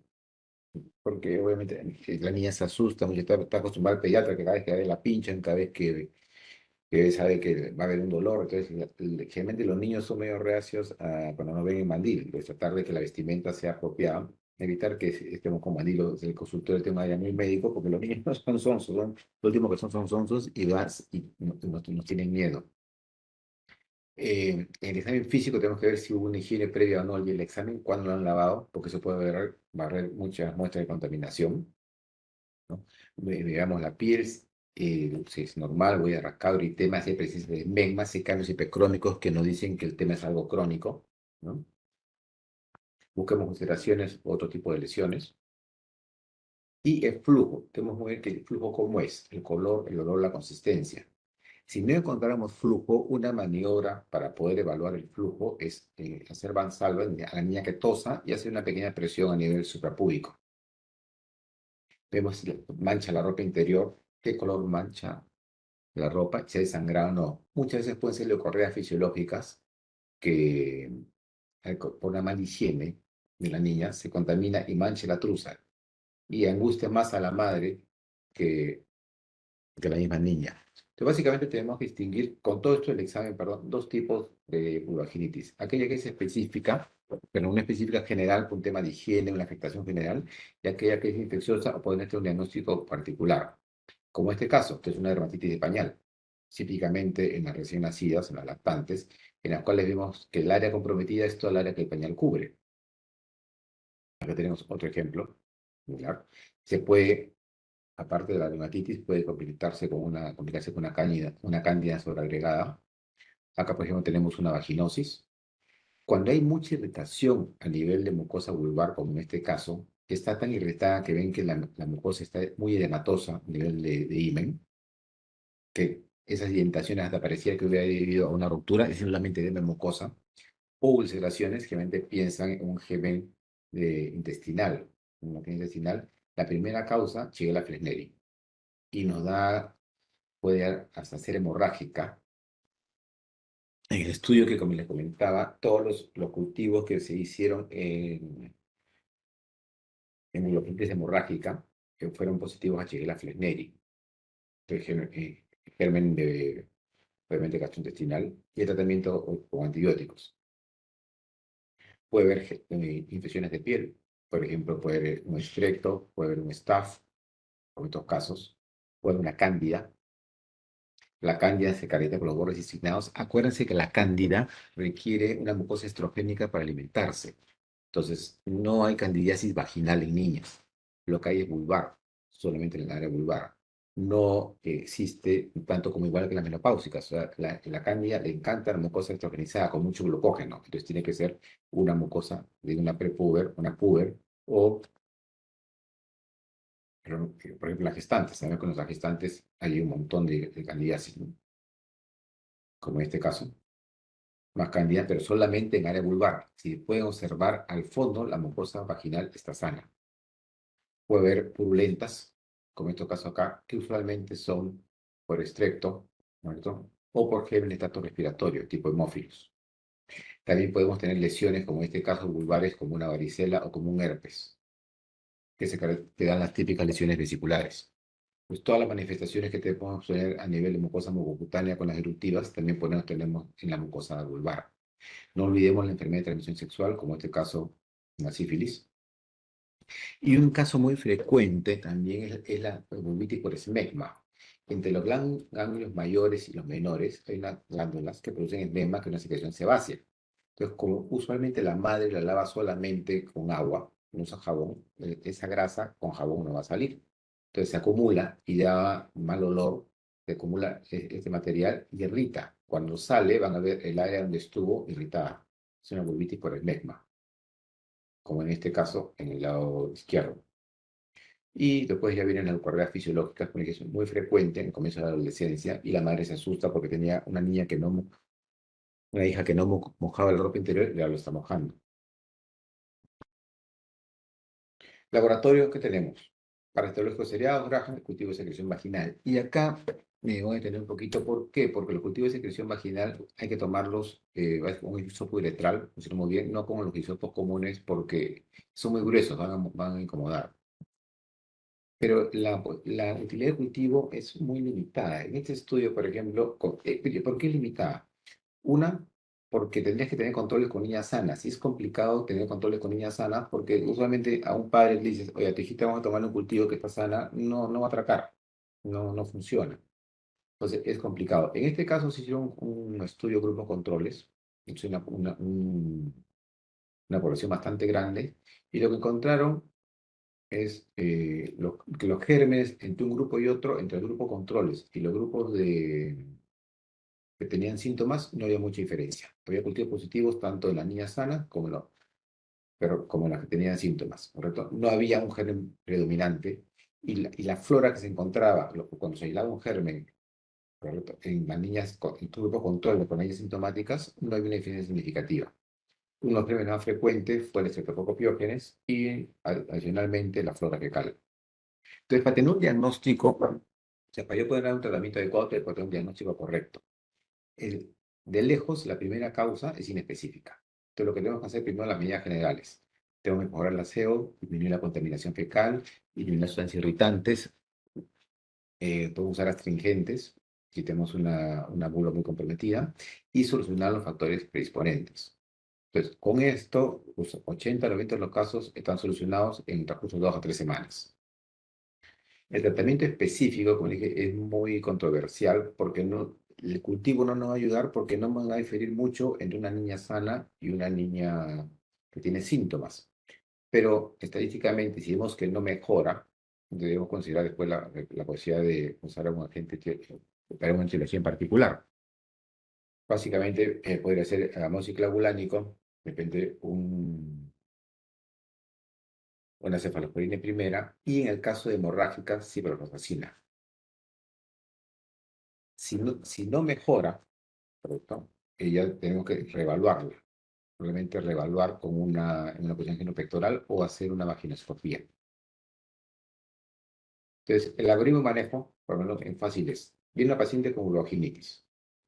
Hacemos la historia clínica, el examen físico y vemos si hay un flujo fisiológico o no. Y básicamente el flujo fisiológico nos va a dar que vemos algún signo de estimulación estrogénica. Para eso examinamos mamas y tejidos vulvares, así como el rápido crecimiento de los tejidos más sensibles a la estimulación estrogénica. Entonces, si vemos que hay desarrollo mamario, tenemos un Tanner 2 para adelante, entonces podemos pensar en un flujo fisiológico y actuamos solamente en medidas generales.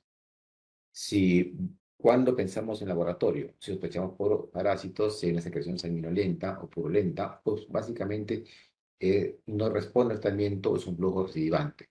Entonces hacemos nuestra batería de parasitológicos seriados, Graham y cultivo. Y igual que en medidas generales, y si nos sale algo positivo, y hacemos tratamiento específico. Solamente hay 2 casos en los cuales damos tratamiento específico del saque, apenas llega la paciente, y son 2. Una, hemorrágica.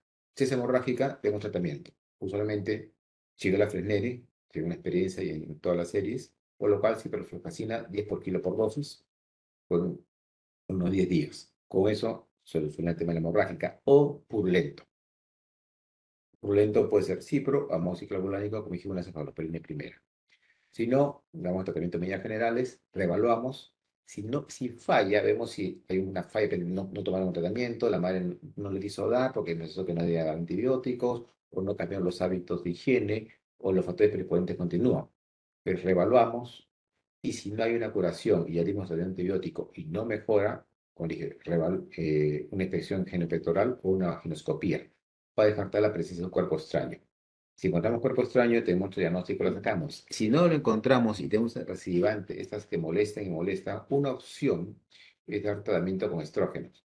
Damos estrógenos bioral a la niña por un par de semanas para que cambie sus condiciones de la microflora vaginal en la estrogenización de la mucosa y con eso el cuadro debería revertir. Bueno, con esto cierro la exposición. Espero no haberme pasado del tiempo. Muchísimas gracias por tu atención.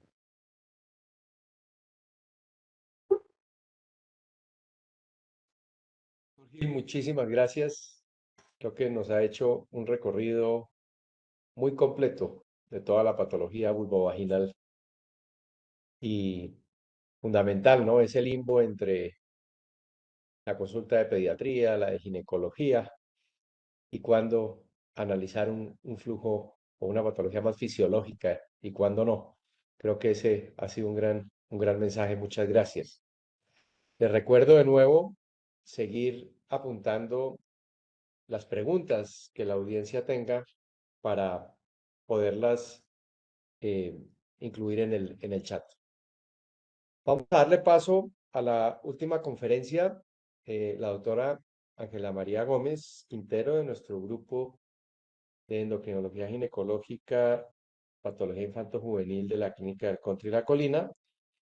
Y la doctora Ángela María nos va a hablar de trastornos de la alimentación en los adolescentes y cuáles son sus repercusiones desde el punto de vista endocrinológico. Bienvenida, doctora Ángela, y muchas gracias.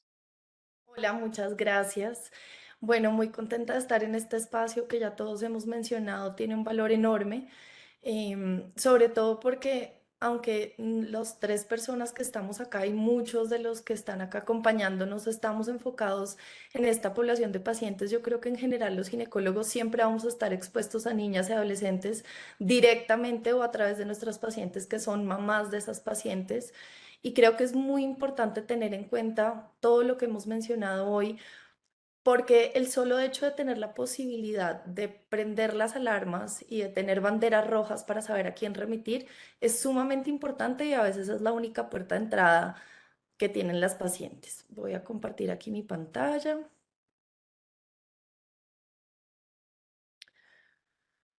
Bueno, entonces, como lo estábamos mencionando, vamos a hablar de un tema que es muy fluctuante en popularidad, que son los trastornos de alimentación, pero que es algo que independiente de la popularidad, siempre va a estar permanente y cada vez es más frecuente.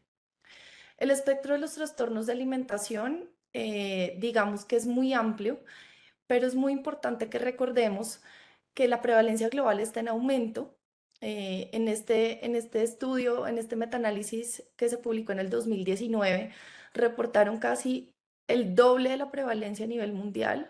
Incluyeron estudios observacionales de los 5 continentes y la prevalencia aumentó del 3,5 al 7,8% en 2018.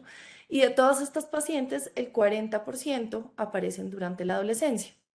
Entonces aquí vemos en esta tabla como las 4 columnas grandes de los trastornos de alimentación, pero la principal razón por la que lo traje es para que nos demos cuenta que los trastornos de alimentación a veces solemos encasillarlos en anorexia y bulimia y nos olvidamos que hay un espectro intermedio de muchos de estos y que no por tener la paciente típica con anorexia y la paciente típica con bulimia, debemos dejar de pensar en ellos y debemos dejarlo de evaluarlos y debemos dejar de pensar la importancia de sus implicaciones. Como se pueden dar cuenta, en ninguna de estos criterios está la menorrea. Hace mucho tiempo la menorrea dejó de ser un criterio, ya vamos a ver por qué.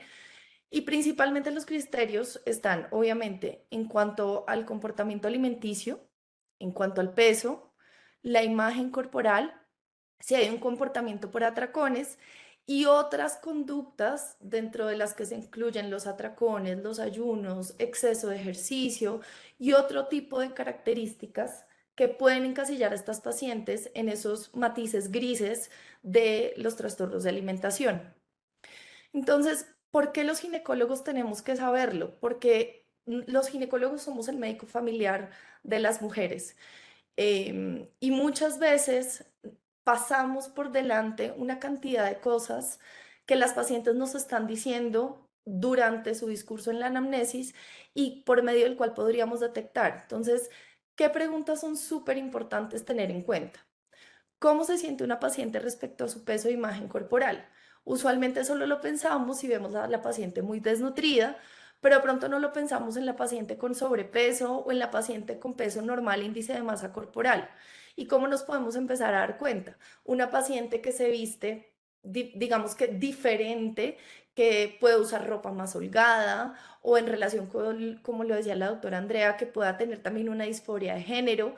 Todos estos tipos de pacientes pueden tener pequeñas banderas rojas que nos van diciendo. Entonces, ¿cómo se siente respecto a su peso e imagen corporal? Es súper importante. ¿Cómo lo preguntamos? Porque uno va a decir, ¿tú sientes que estás gordo o flaco? Seguramente la paciente no va a responder y seguramente no va a ser la primera pregunta que vamos a hacer, sino que hay que aprender con los adolescentes que primero, lo primero que hay que hacer es ganarse la confianza de ellos. Y ya cuando ellos sienten que están en un lugar seguro, en donde va a haber reserva, en donde los van a respetar su intimidad, en ese momento se pueden abordar preguntas abiertas en las que ellos van a empezar a decir muchas cosas. ¿Qué y cuánto come? Y si ha habido cambios.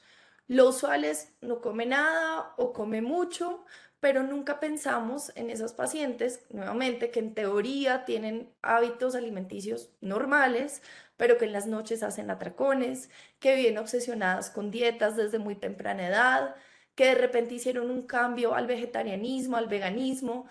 Todo este tipo de matices de cambios en la alimentación pueden ser signos de alarma para un trastorno de alimentación. Y es sobre todo cuando es una conducta repetitiva, impulsiva y compulsiva. Y muchas veces uno le pregunta a la paciente, ¿comes bien? Ella te va a decir que sí.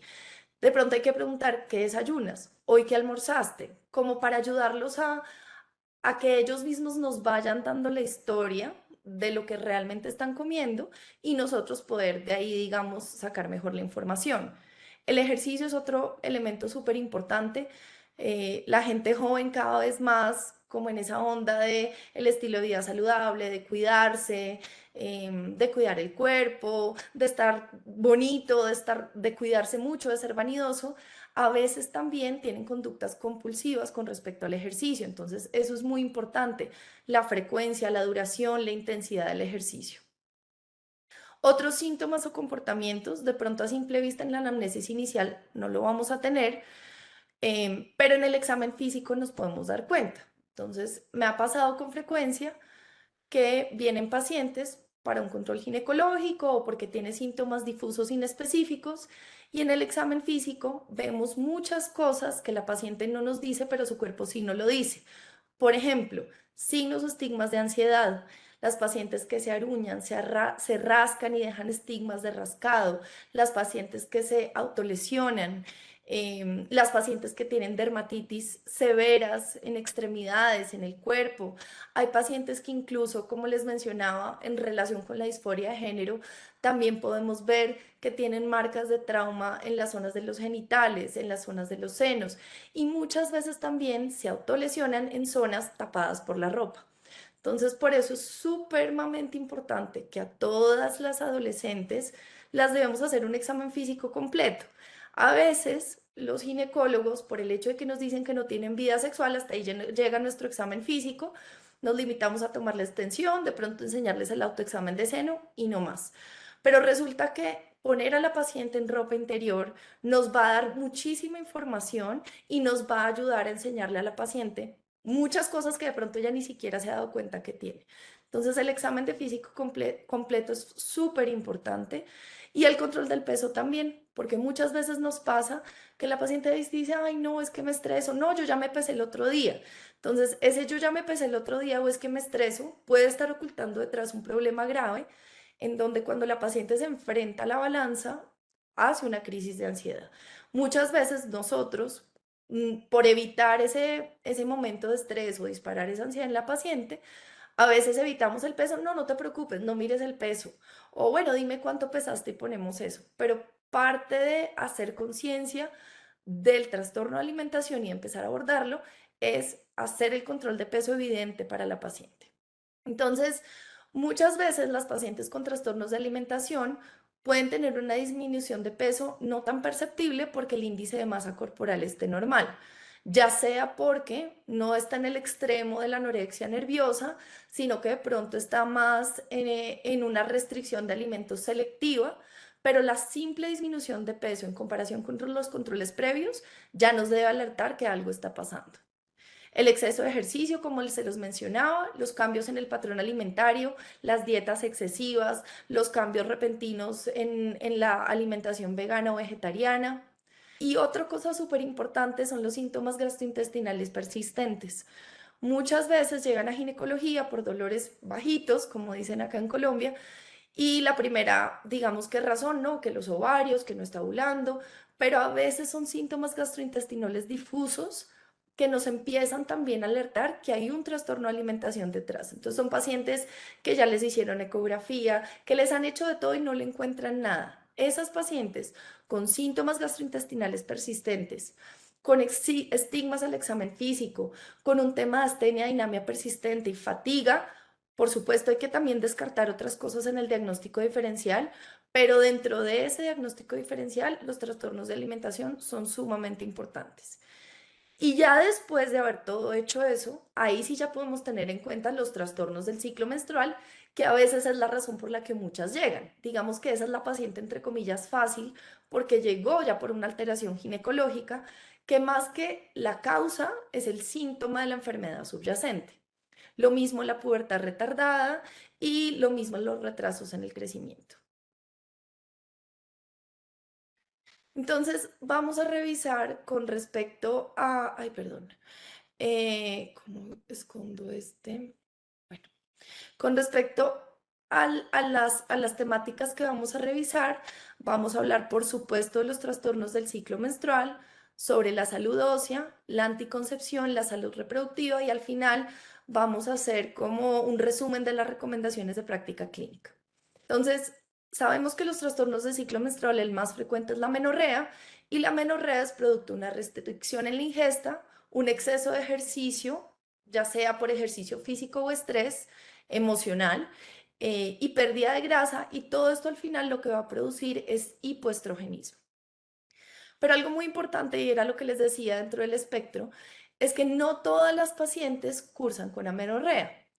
La mayoría de pacientes con bulimia y con trastornos restrictivos de la conducta o con trastornos por atracones pueden tener, especialmente las pacientes con bulimia y trastornos por atracones, pueden tener ciclos menstruales completamente normales y en segunda instancia sí pueden presentar oligomenorrea y amenorrea secundaria.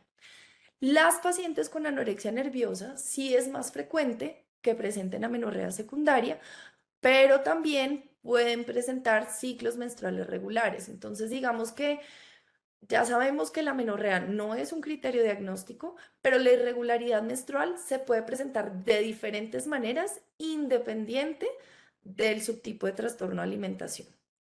Y si vamos acá en esta tabla de este estudio observacional, en donde incluyeron pacientes con los 4 tipos de patrón menstrual: patrón normal, oligomenorrea, menorrea secundaria y primaria, y miramos estos 3 determinantes: el índice de masa corporal máximo, el mínimo y la ingesta calórica. Y podemos ver que las pacientes con ciclos menstruales regulares tenían obviamente una ingesta calórica mayor que las pacientes con oligomenorrea, amenorrea secundaria, amenorrea primaria, siendo esta la ingesta más severa, y asimismo tenían un índice de masa corporal mucho más alto que estos grupos de igual manera. Y de la misma manera, las pacientes con amenorrea primaria y secundaria tenían índices de masa corporal máximo y mínimo más bajos y índices de restricción calórica menores. Entonces, podemos ver que estos son los principales determinantes en una paciente para presentar alteraciones en su ciclo menstrual. Entonces, como lo mencionábamos, estos 3 determinantes son los que van a hacer el efecto sobre la disfunción ovárica, perdón. Y algo muy importante es que hay pacientes que pueden recuperar el peso y eso ser un criterio de recuperación de la enfermedad, pero no todas las mujeres van a reanudar sus ciclos menstruales regulares. ¿Y de qué va a depender? De muchas cosas: del método anticonceptivo, del índice de masa corporal máximo al que llegaron, del tiempo que estuvieron en amenorrea, del grado de severidad de la enfermedad, de si están consumiendo algún otro medicamento psicotrópico. Entonces, por eso, la reanudación de los ciclos menstruales sí puede ser un criterio de mejoría, pero no va inmediatamente de la mano con la recuperación del peso.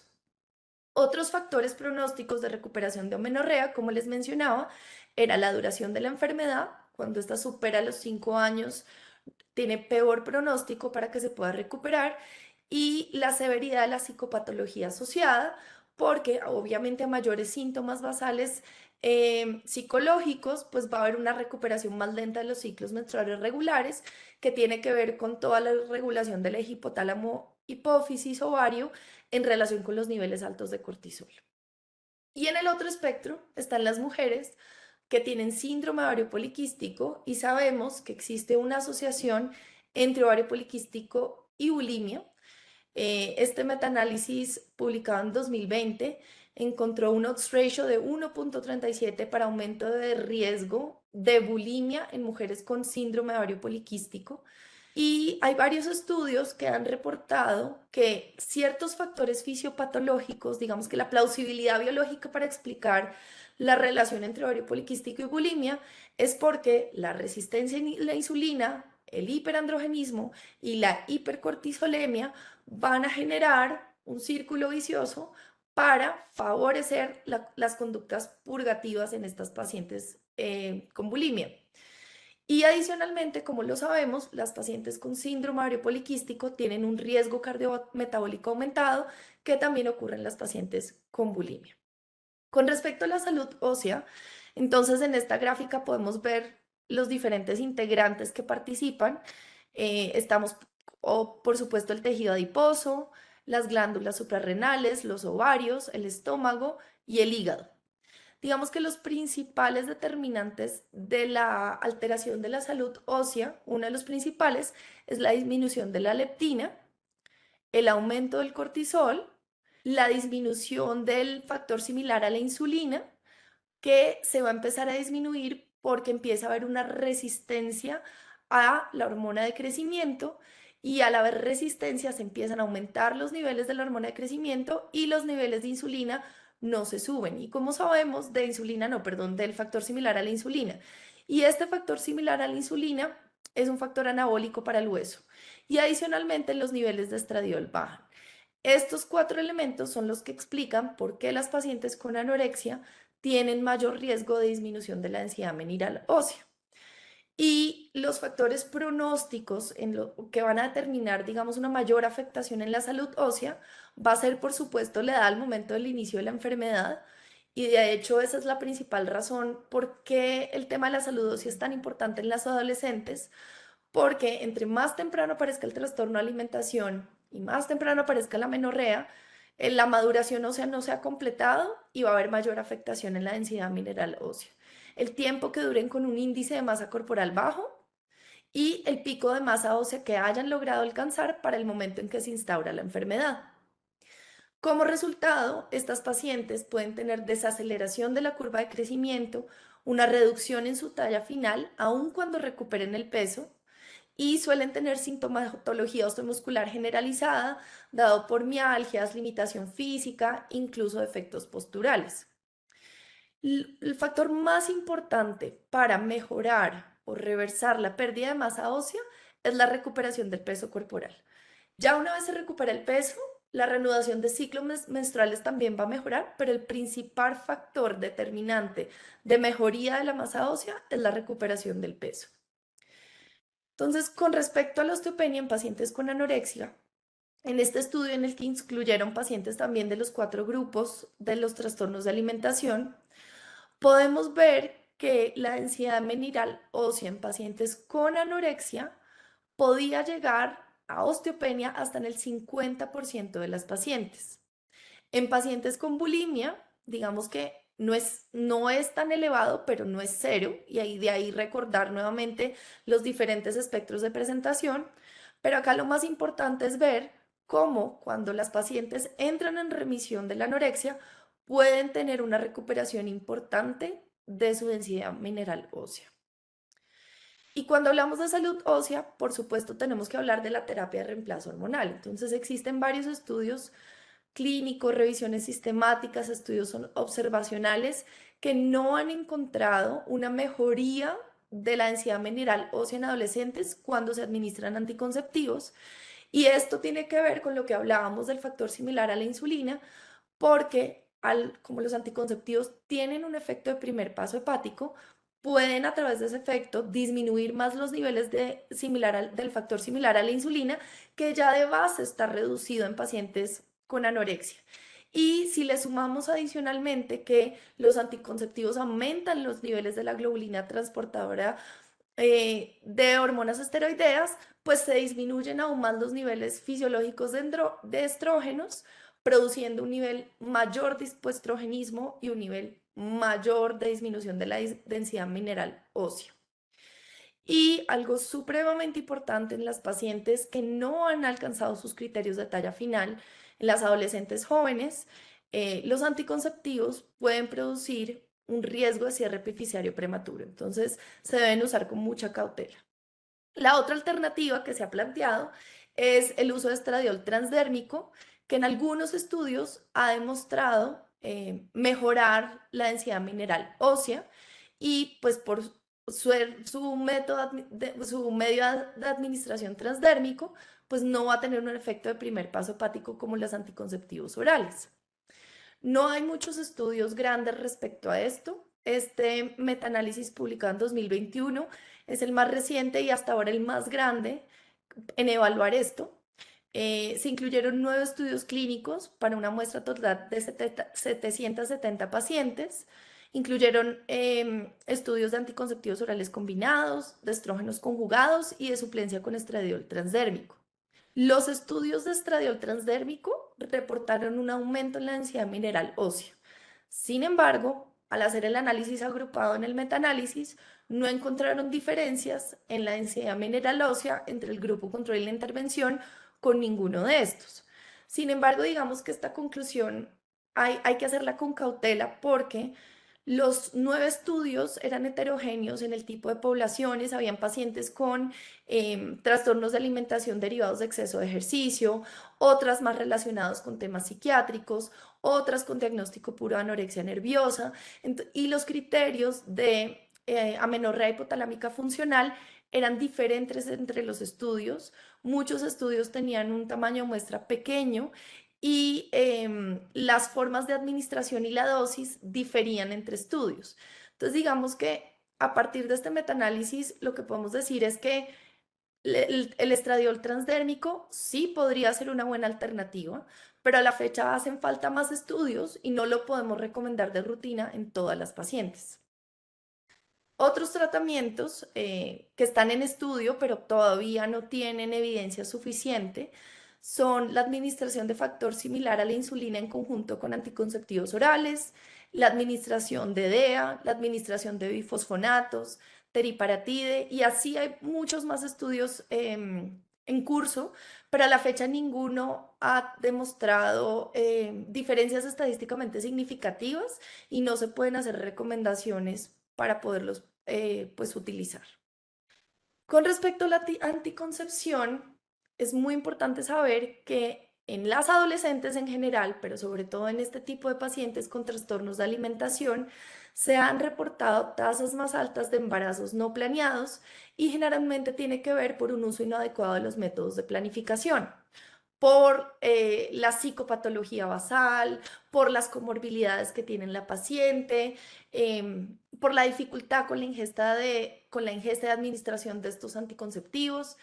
Y por eso es muy importante tener en cuenta la vía de administración para asegurar que puedan tener un adecuado uso y efectividad y disminuir efectos adversos.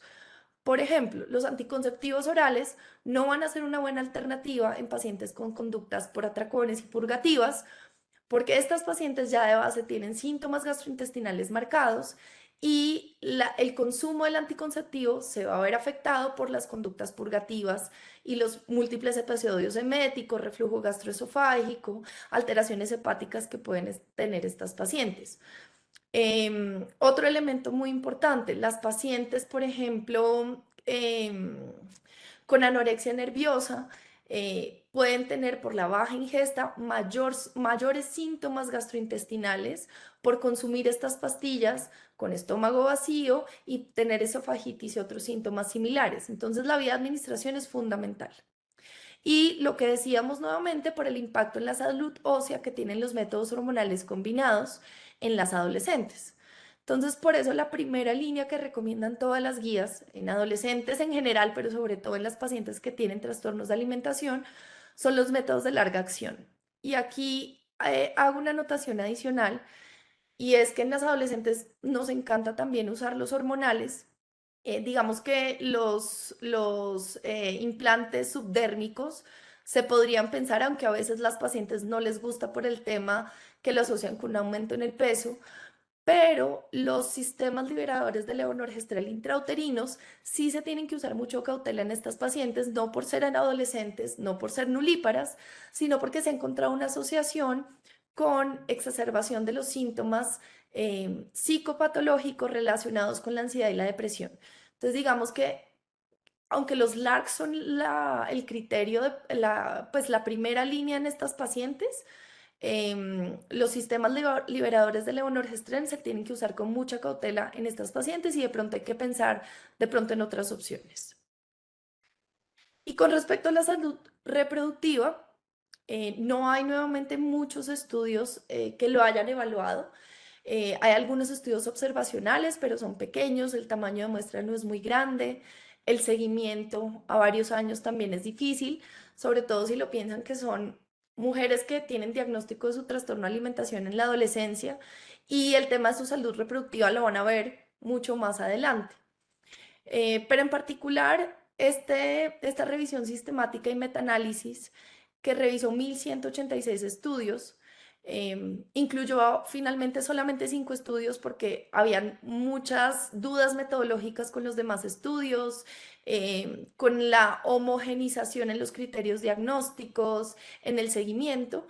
Entonces incluyeron solamente 5 estudios y en estos estudios se hizo un seguimiento de 6 a 18 años después de la remisión del trastorno de alimentación, especialmente en anorexia. Y lo que encontraron es que las pacientes con anorexia activa, es decir, las que no han entrado en remisión, sí pueden tener un impacto en su salud reproductiva en cuanto a disminución de la tasa de embarazo, necesidad de tratamientos de fertilidad y otro tipo de terapias de reproducción asistida, mientras que las pacientes que están en remisión no se ha encontrado a la fecha un impacto negativo sobre su salud reproductiva cuando ya han logrado recuperación de sus ciclos menstruales y la ganancia de peso.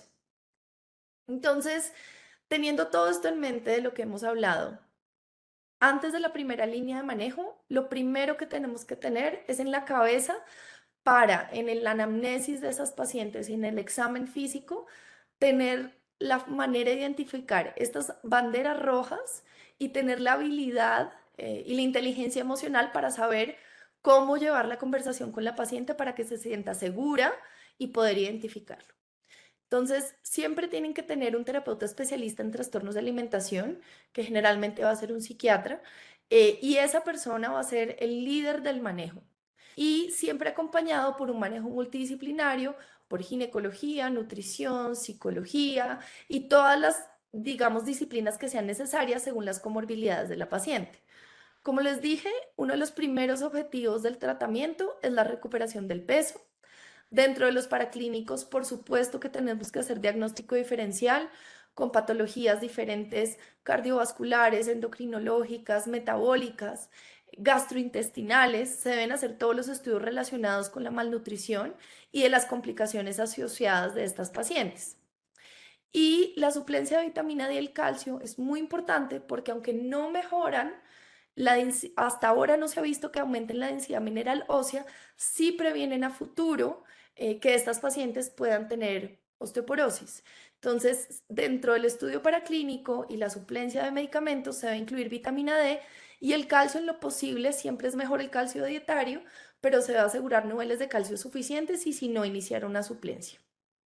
Las indicaciones de manejo intrahospitalario son estas, no las vamos a repasar una por una, pero traigo esta diapositiva principalmente para recordar que el manejo de los trastornos de alimentación es principalmente ambulatorio. Pero cuando vemos que la paciente está en riesgo de complicaciones fisiológicas, psicológicas, y cuando tienen una pérdida de masa corporal mayor al 75%, se tiene que hacer manejo intrahospitalario para asegurar una recuperación mucho más rápida. Y la segunda línea de manejo, como lo mencionábamos, está el estradiol transdérmico, que no se debe utilizar para todas las pacientes. Se puede considerar cuando una paciente lleva un año de tratamiento sin mejoría en el índice de masa corporal o sin recuperación del ciclo menstrual. En las pacientes con una edad ósea mayor a 15, les podemos dejar el 17 beta-estradiol transdérmico, 100 microgramos y progesterona cíclica. Pero en las pacientes con una edad ósea menor a 15 es en las que más debemos pensar si sí se benefician y ser muy estrictos en los criterios para definir si sí podemos iniciar esta suplencia hormonal, y se debe hacer de forma secuencial. La osteodensitometría ósea está indicada en pacientes con criterios similares a los anteriores y se debe hacer más que todo para hacer un seguimiento y conocer el grado de compromiso según la duración de la enfermedad.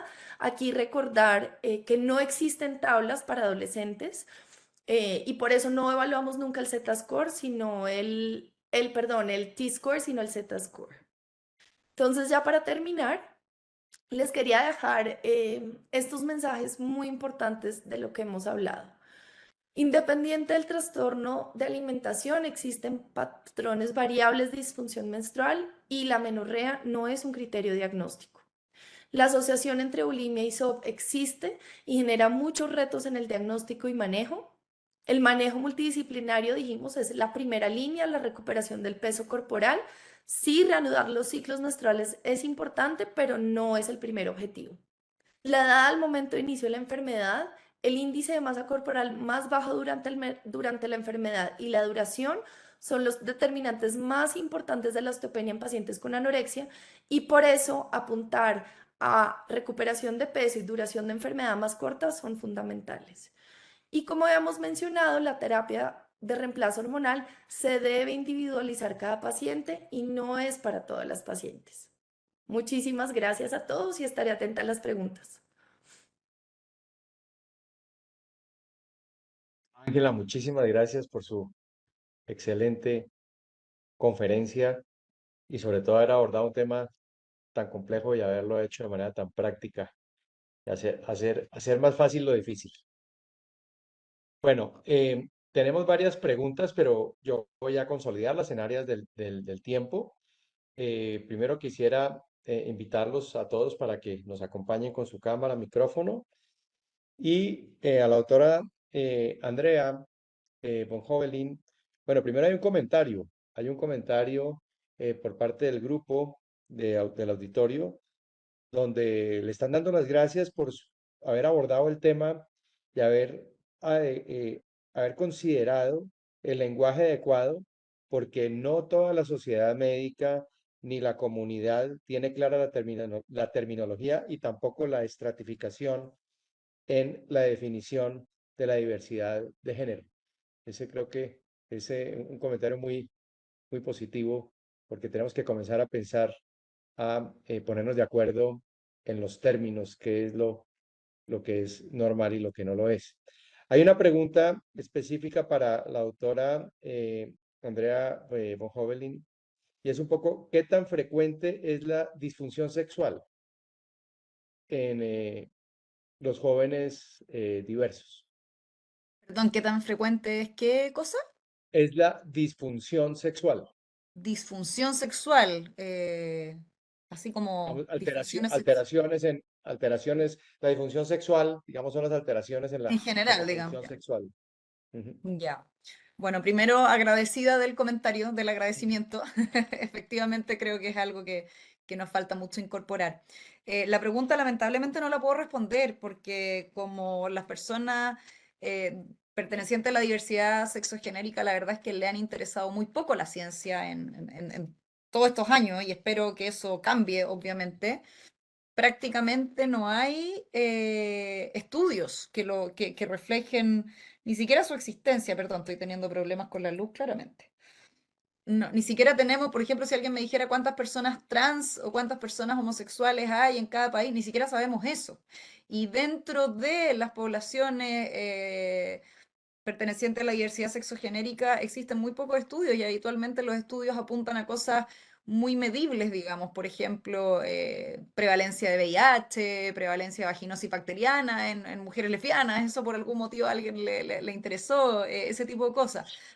Ahora, lo que puedo decir sin ninguna fuente, solamente desde la experiencia compartida de profesionales que nos dedicamos a esta área, es que generalmente las personas pertenecientes a la diversidad sexual con una buena acogida y con una buena acogida también desde el punto de vista de la sexualidad, por ejemplo, que puedan ser asesorados, acogidos, acompañados y acompañadas desde la perspectiva de disfrutar su genitalidad y sus encuentros sexuales o su estimulación sexual independiente de los genitales que tengan y de la orientación sexual que tengan, del sexo, del género de sus parejas, en general tienen vidas sexuales bastante satisfactorias, pero lamentablemente como eso no siempre ocurre, claramente hay una frecuencia tendería a decir que mediana alta de, por ejemplo, molestias vulvares en hombres trans que por la negación que tienen a sus propios genitales a veces no buscan ayuda,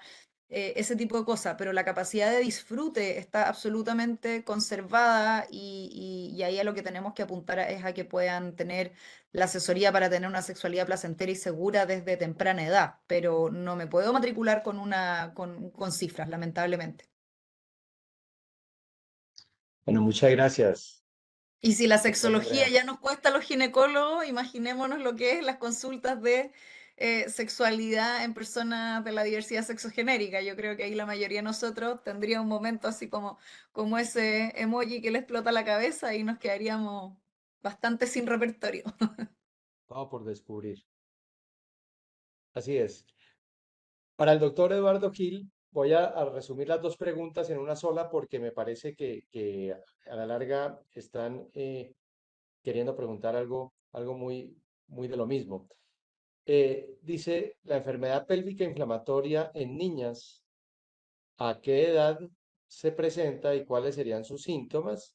Y la otra es si una infección vulvovaginal en niñas y adolescentes, ¿cuándo se debe sospechar abuso?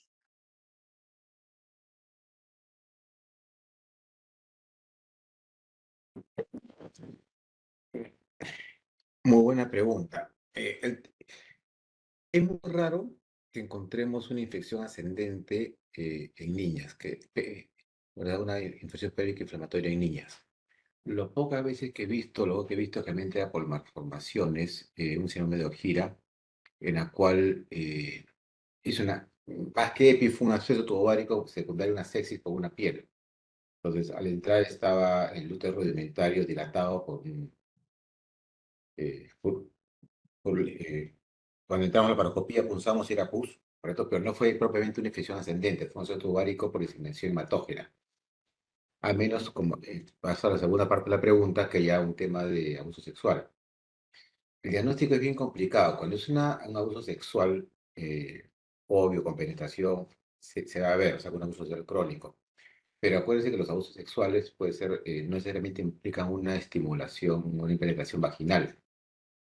Entonces, puede haber puede ser solamente tocamientos, no necesariamente una penetración. Entonces, en básica, aparte de las cosas obvias al examen, que haya una rotura himeneal, una rotura a nivel perineal o de esfínter anal, la anamnesis es una muy buena herramienta, porque a diferencia de los adultos, los niños no mienten, no son tan fáciles para mentir, sobre todo en este tema. O sea, si un niño te describe muy claramente una situación de abuso, tienes que creerle.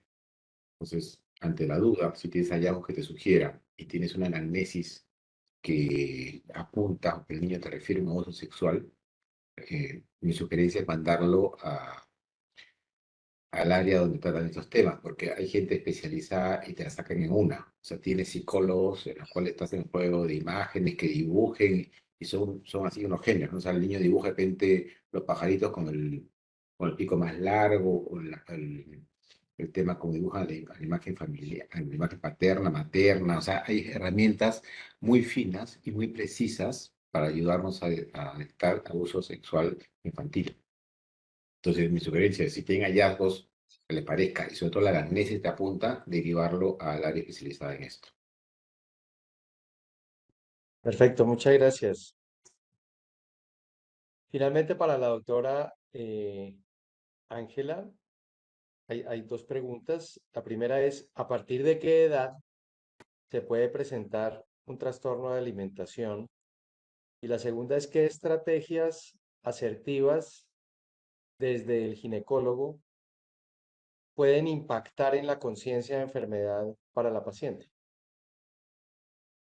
Bueno, excelente. Entonces, con respecto a la primera pregunta, digamos que hay estudios que han reportado incluso trastornos de alimentación en menores de 5 años, pero todos los que hemos estado cerca de niños pequeños o que tenemos sobrinos, hijos, sabemos que los niños pequeños pues tienen muchas dificultades para comer, tienen muchos cambios en sus patrones alimenticios. Entonces, de niños muy chiquitos, sobre todo en menores de 5 años, cuando se presentan trastornos de alimentación, es más por patologías asociadas de tipo trastorno obsesivo compulsivo o con trastornos sensoriales, que empiezan a tener miedo a comer, que tienen crisis sensoriales y entonces la textura de las comidas les empieza a generar pánico y crisis de pánico y ansiedad. Pero en niños muy pequeños, digamos que el perfil es diferente.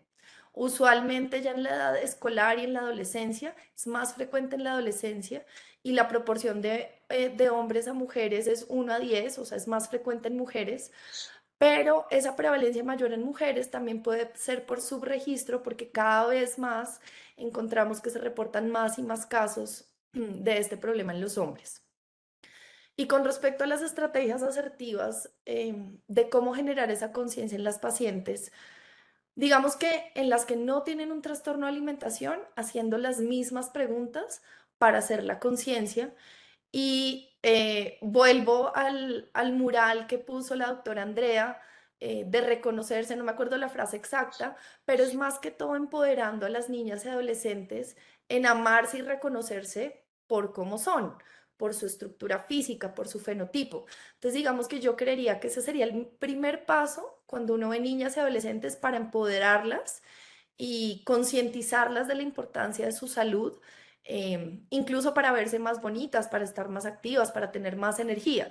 Porque claro, el discurso en los adolescentes no es para estar más saludable, no es para prevenir enfermedades a largo plazo, sino en el presente. O sea, acuérdense que los adolescentes hablan en presente y es acción-reacción. Y en los que ya tienen un trastorno de alimentación, el tratar concientizarlos creo que es poco productivo de la importancia de la alimentación, sino más bien todo lo contrario, concientizarlos de que hay un problema y que hay que buscar ayuda. Porque muchas veces la falta de reconocimiento del trastorno empieza por los mismos padres y cuidadores que no se han dado cuenta o les cuesta trabajo darse cuenta, porque como saben, en los trastornos de alimentación hay un tema muy importante de disfunción familiar y de prácticas culturales que refuerzan este tipo de trastornos. Entonces yo diría que en la paciente que no tiene el trastorno, empoderarla por lo que es, y en la paciente que tiene el trastorno, empoderarla para reconocer lo que le está pasando como anormal y empezar a buscar ayuda. Muy bien. Bueno, pues muchísimas gracias. Creo que se nos ha agotado el tiempo.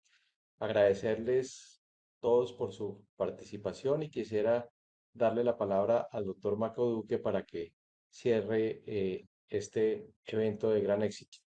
Doctor Duque. Bueno, Camilo, muchas gracias. Buenas noches. Primero me quiero disculpar, pero unos inconvenientes técnicos insalvables no me permitieron estar al principio de la apertura del evento. Por tal razón, le quiero dar muchísimo las gracias al doctor Ramos por acompañarnos en la apertura y en el inicio de nuestras nuevas modalidades de comunicación con nuestras clínicas del grupo Banmédica. También quiero agradecerles a todos ustedes por este espacio, a los ginecólogos institucionales, a los adscritos, a nuestros médicos generales, bueno, y a todo el personal de salud que está de alguna manera o de diferentes modos vinculados con las clínicas para dedicarnos este espacio. Sé que es un espacio familiar, no es un espacio fácil, pero pues de vez en cuando deberíamos y tendríamos que dedicarnos a esto. A la doctora von Hovelin y al doctor Gil por su importante aporte, un inmenso aporte que nos han hecho a este tópico de la ginecología infanto-juvenil en temas que no son tan fáciles de tratar y de abordar. A Camilo por su esfuerzo grandísimo en desarrollar este primer evento interinstitucional y por su grupo de menopausia infanto-juvenil y endocrinología ginecológica al tocar este tema que aborda a nosotros los ginecólogos y también a los pediatras y seguramente a un campo muy amplio de la parte de la medicina ginecológica en los diferentes áreas y en los diferentes tópicos. Y por último, a toda la parte de comunicaciones, a Laura García, nuestra gerente de comunicaciones, que estuvo al frente de este evento, muy pendiente, muy dispuesta a lo que necesitáramos, y a Carolina Martínez, que es la que pone siempre en escena todos estos eventos y todas estas plataformas para que esto funcione de una manera impecable. Otra vez, Carolina, muchas gracias. Seguiremos desarrollando estas reuniones que nos parecen súper importantes en el avance y en el desarrollo científico y académico con nuestras pares en Perú y en Chile. Y bueno, hasta pronto y nos veremos próximamente. Buenas noches y muchas gracias.